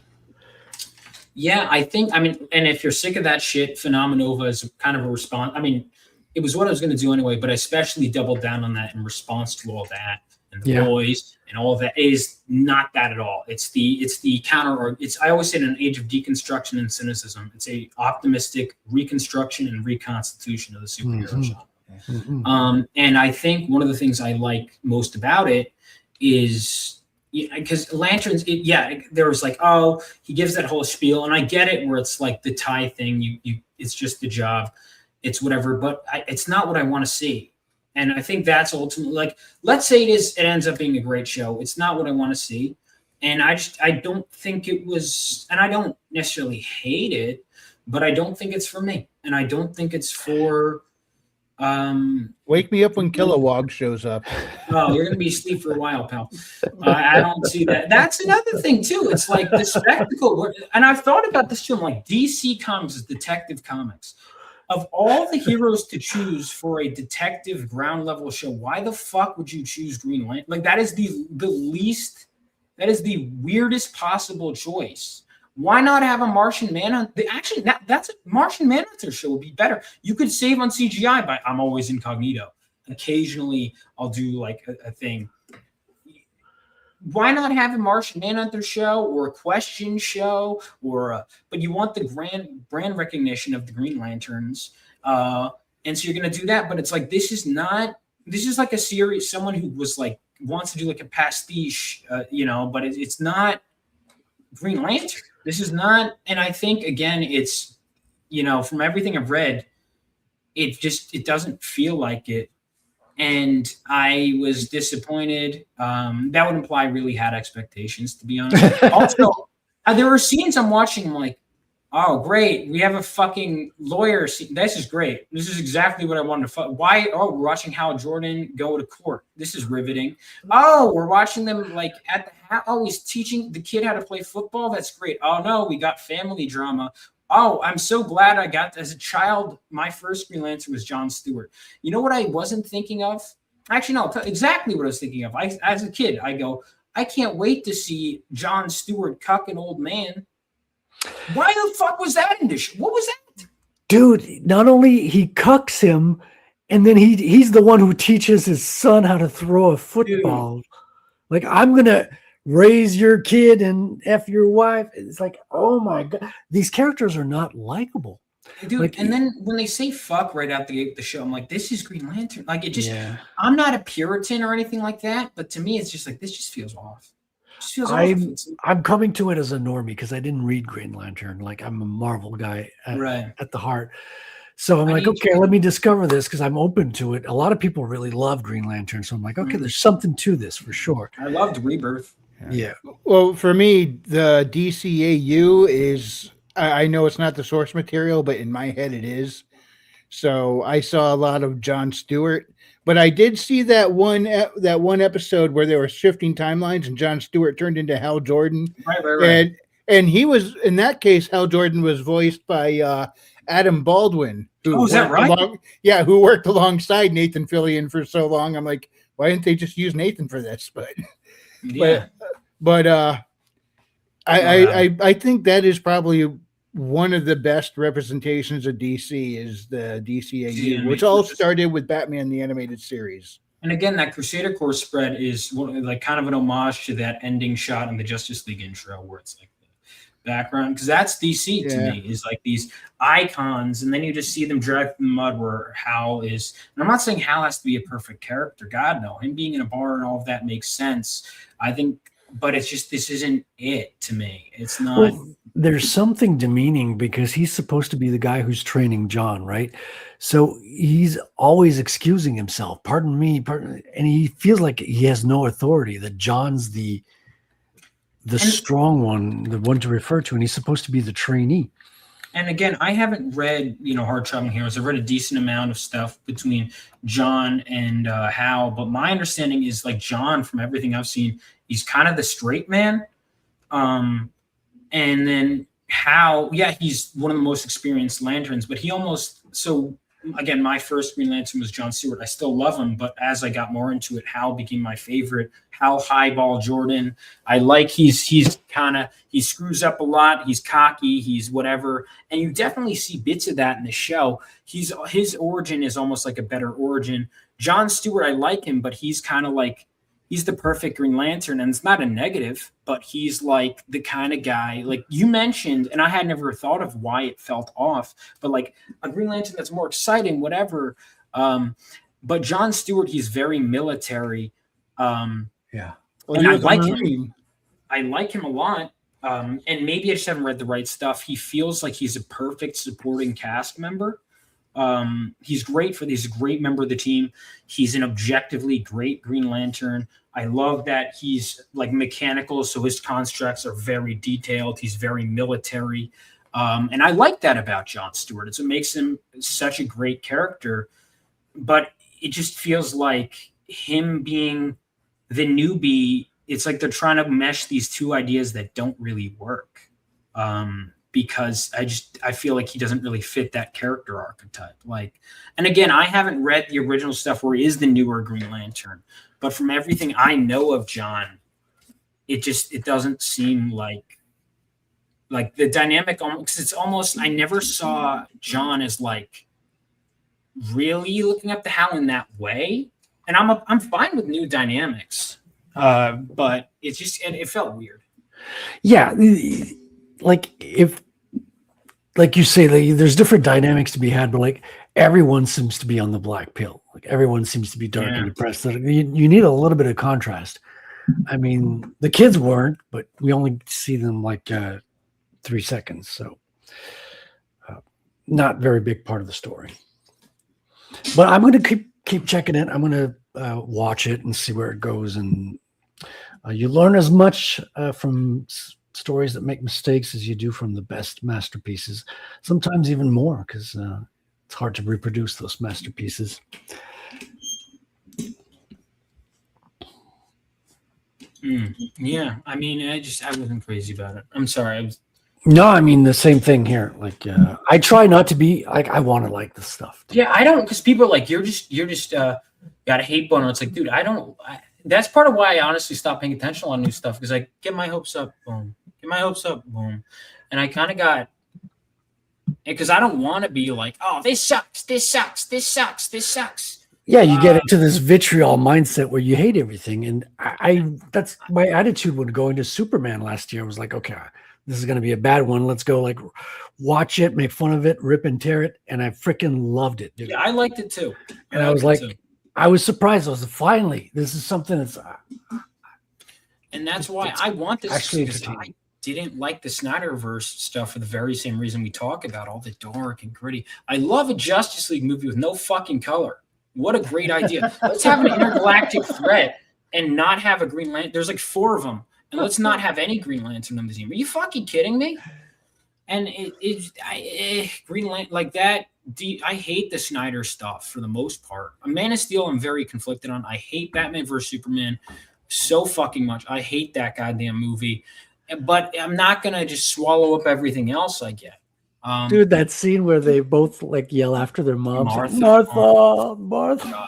And then people are like, "This is the best on-screen Batman." I'm like, maybe in terms of looks only, but it's like, yeah, because they always do something good. Like you can pick and choose what your favorite stuff is from the different movies, and some like even the bad ones can do some things pretty good. Like, and I'm sorry, Batman doesn't kill. And in my opinion, the way it reads the movie is that the only person he was supposed to consider killing would be Superman, but he ends up not, which I still think is a stupid idea. But it's like Batman, they'll be like the opening in the movie, he branded people. This is the most brutal act yet. And then you see him just mowing people down. I'm like, so it was, what? Was that his first time killing? Because he seemed pretty used to it. And that's a super important thing. Like aspect of superheroes too, like whether they kill or not. Yeah, it's like something I thought about. What's your take on your heroes? Like, do they kill? Do they not kill? Are they in between? They try not to kill. They generally, it's the rule not to kill.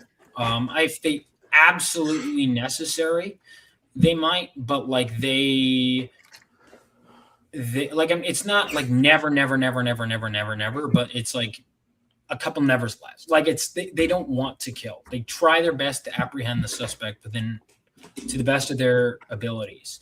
Also, I don't want to kill off all my villains right away. Let's be honest, it's a big part of the reason why the things are the way they are. It's IP, baby. Yeah, but I also, that's part of it is they want to try not to kill. Yeah. If they can help it.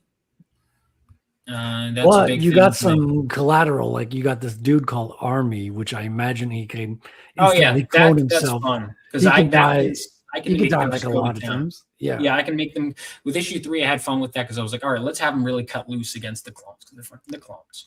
Well, you could have like creative deaths too. Like you could have like video game like over the top absurd deaths. Like, let's stick this guy's body in the fan and spray it everywhere. Yeah. Like I was like, okay, this character has laser. Let's have him just cut down some people. Let's have Thermo just really incinerate some of the Army clones.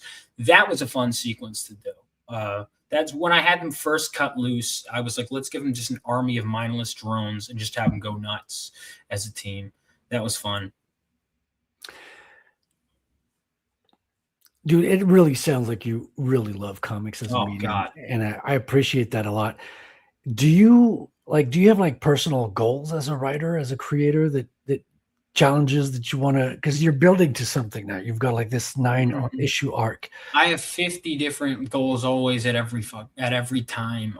But I will say I want this first issue. I want to be able to get books out regularly.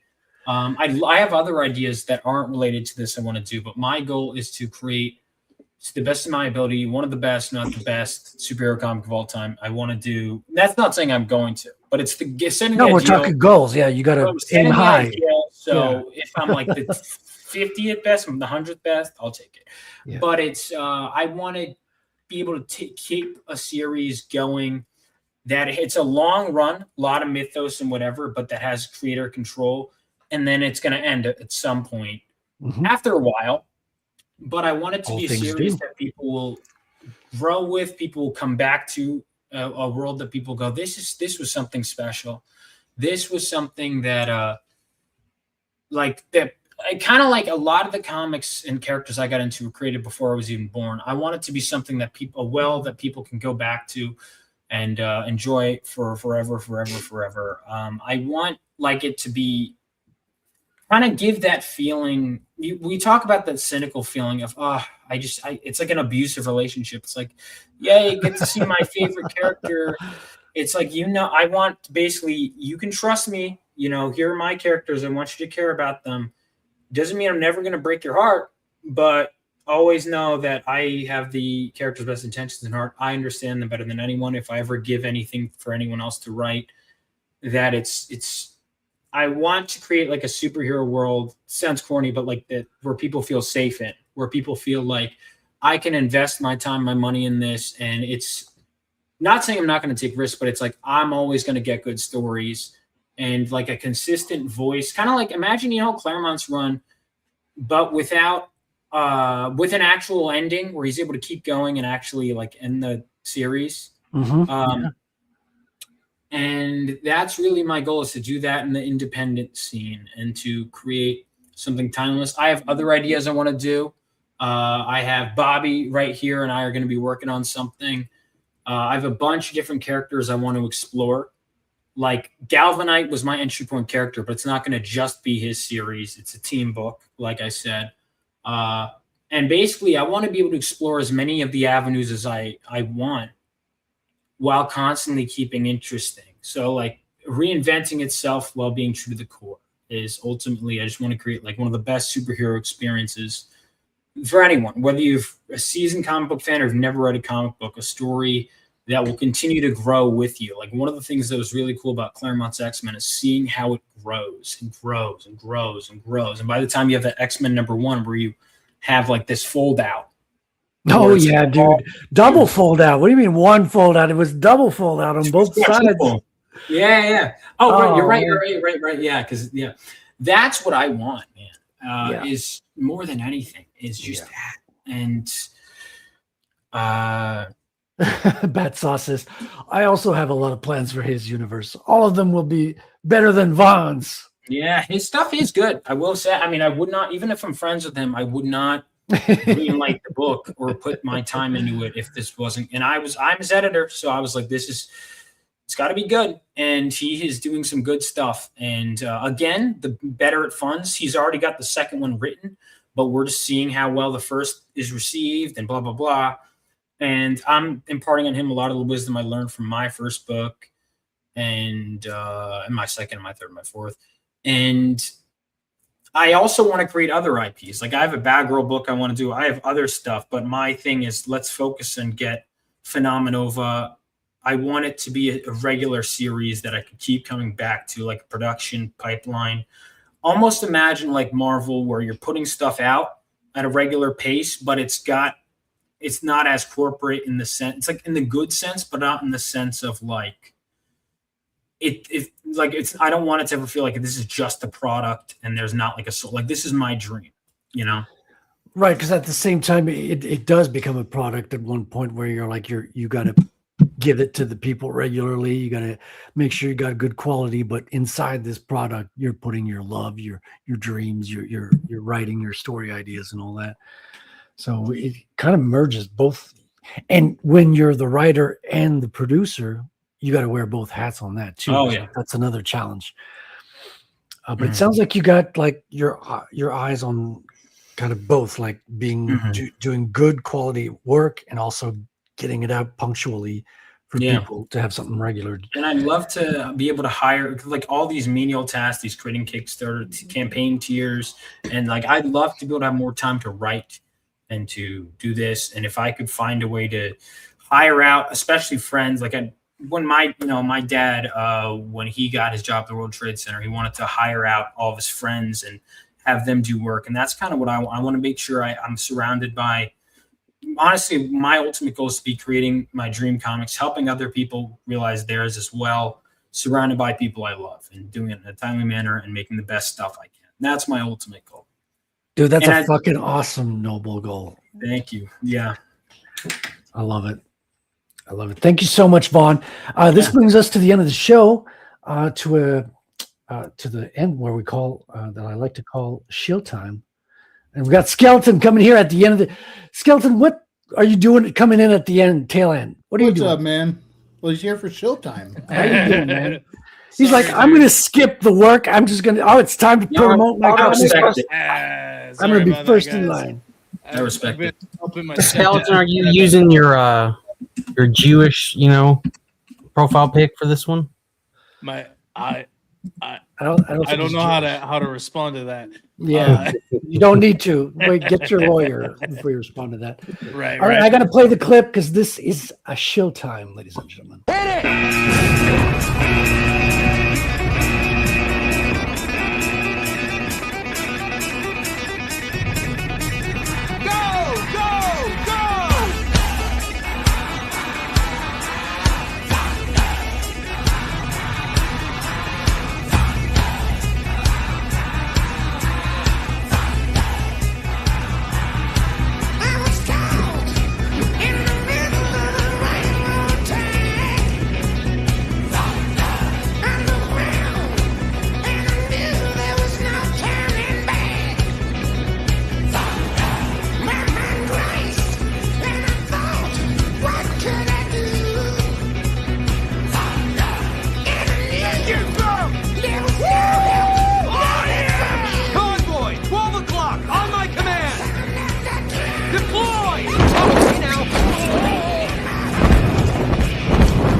Oh, there they are.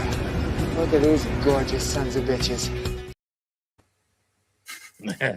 Yeah, look at these gorgeous people. Okay, let me put myself back into the center. We're going to say goodbye to everybody, starting with Skeleton Comics, who's been such an important part of this conversation tonight. I know, right? Hey, sorry I'm late, you guys. I've been setting up some drip line for my stepdad and the citrus trees. He paid me back in bourbon and steak, and I admit I'm pretty That sounds like a good now. business deal. My God, I would have dropped the stream to go get bourbon and steaks. Are you kidding? Call me next time. That's all I'm asking. Anyways, no, dude, it's all good, man. We're just laughing around and having fun. You're always a part of the show, whether you're coming in at the tail end or whether you're here for us with the whole show. I can't even talk anymore. Would you like to open show time for us? Can you tell us what you're working on and where can people find you? All right, well, shoot, I feel kind of bad shilling my stuff. Good, feel the badness. You can find me at Core Comics on Twitter, CORPS Comics, with the little @ symbol. Oh man, I might have had too much whiskey. It's okay. I had too much wine. I think we're on the same level. Is there such a thing? I always pronounce it corpse, but it's core, folks. It's skeleton core. Yeah, core. See, now it's a skeleton. It could work either way. That is true. It could work either way. Anyways, pay no mind to the skeleton who came in last minute. You can find me on Twitter, and that's all I got right now. Wonderful. Wonderful. It's all good, man. It's all good. Thank you. You gonna share some of that bourbon? We got Billy Bob. I you got a couple of clips for us tonight. Do we have time to watch them, or No. we're a little bit too tight? Okay. All right. Want to talk about the links to GTA 6? Do you play GTA, Vaughn? Or Oh my God, I played Let's move into so wrap-up. much GTA, dude. are you looking forward to the next one? Yeah, I mean, isn't Ocarina of Time coming out close to it? I have no clue. I have no idea. Yeah. Billy, do you want to show us one of the clips? Well, real we quick? can't show any of the clips because you are going to get taken down from it. Oh, that's the thing. But Okay. TLDR, a bunch of like fucking crypto scam hackers, whatever, managed to get like 2 clips of the game. They're called shitcoiners. Yes. Yeah. Get 2 clips of the game, and then presumably the whole fucking map is leaked of it. And it's authentic, but The videos are the map, authentic. maybe. But don't buy their think it shitcoin. is. Stupid. But I don't know, the clip. We don't even know when they're dated. It's saying 2023, but it could be anywhere between 2023 and 2025 of how old. So these are old clips that are kind of coming up now. Yeah. It just confirms a little bit of stuff and shows you a little bit. Yeah. All right. Anything you're working on? Where can people find you? I ain't working on nothing. And you're hiding in a bunker where no That's one right. can find you. Okay, that's fair. Wrangler Frequency Studios. I know you're working on something. Yes, sir, I am. I'm working on books 3 and 4 in my series, which is, currently I still think it's going to be 7 to completion, but we'll see. But I'm hoping to have book 3 out later this year or in the first half of next year. But books 1 and 2 are available right now on Amazon. You can check out Haley Star Bad Kitty and Bad Kitty Haley's World. They are action-fueled sci-fi adventures. Go check them out. You've heard of lit RPGs? Well, these are not lit RPGs, but you could call them lit Metroidvanias. And they have to deal with some ability-gated exploration. So go check those out. It's a good time, and I kept it clean, so you can go ahead and share these stories with your kids without worrying about anything. I called the first book ages 10 and up, and the second one ages 13 and up. But book 3, they will be all grown up and be a bit more of a serious tone. Book 4 is going to try and go back to a bit more of a comedic tone, but that's going to be in the future. But you can check those out now on Amazon. Just go to Amazon, type in Bad Kitty Frequency Studios. They should pop right up. Also, check out my channel on YouTube at Wrangler212, where we do a show similar to this every Monday night starting at 8:05 p.m. Eastern. And you can follow me on Twitter or X or whatever you want to call it, the X Twitter, at Frequency Studios. Just drop the first E. I'm also over on Substack under Frequency Studios.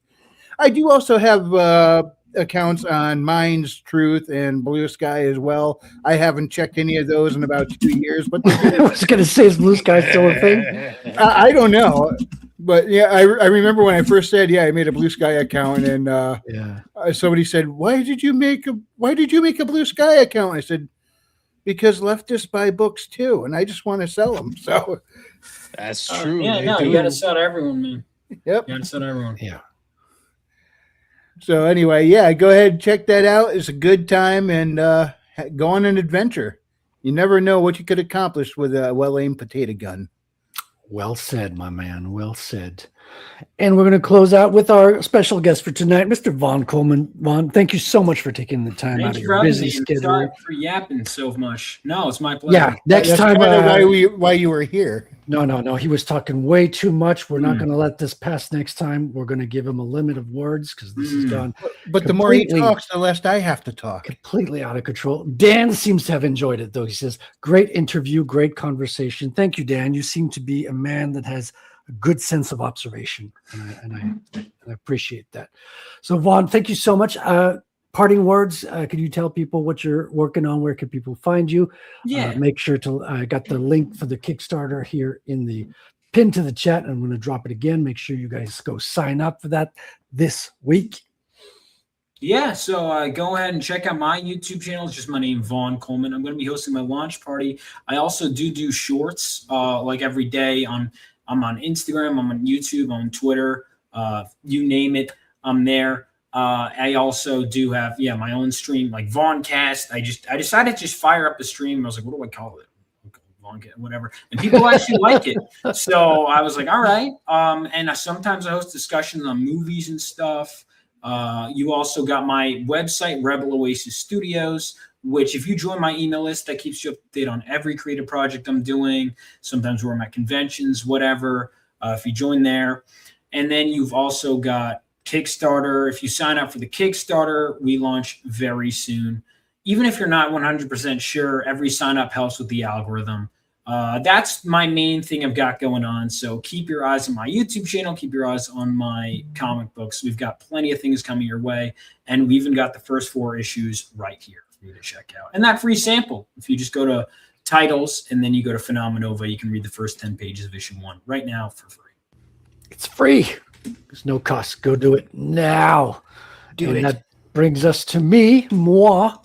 I have been your host, Frédéric Guimont, creator and artist, writer, everything except colorist on Rattel, which is about to be shipped out, folks. Quick update for Rattel. It's at the Critical Blasts. It's about to be distributed. I just paid the fees today. So it's going to be going out. Oh, yeah, dude. It's just taking a load off of my, just especially the cross-country thing, Canada, US. I can't even imagine, dude. It's going straight, printed in the US, distributed in the US to mostly US clients. So a few will be in Canada. And it's going to be coming out to you guys this week. So be on the lookout for that. Thank you so much. If you are new to the channel, make sure you like and subscribe. We'd love to have you back. And we'll definitely invite Vaughn back sometime in the future. It would be great to continue the conversation. And we got to have Bat Sauce on again to talk about this comic as well. That would be fun. And we are leaving you, gentlemen, with our very own, very lovely Sabrina Salerno. So good night, everybody. God bless. I love you all. Have a great night, Thomas Gate. All right. Laters.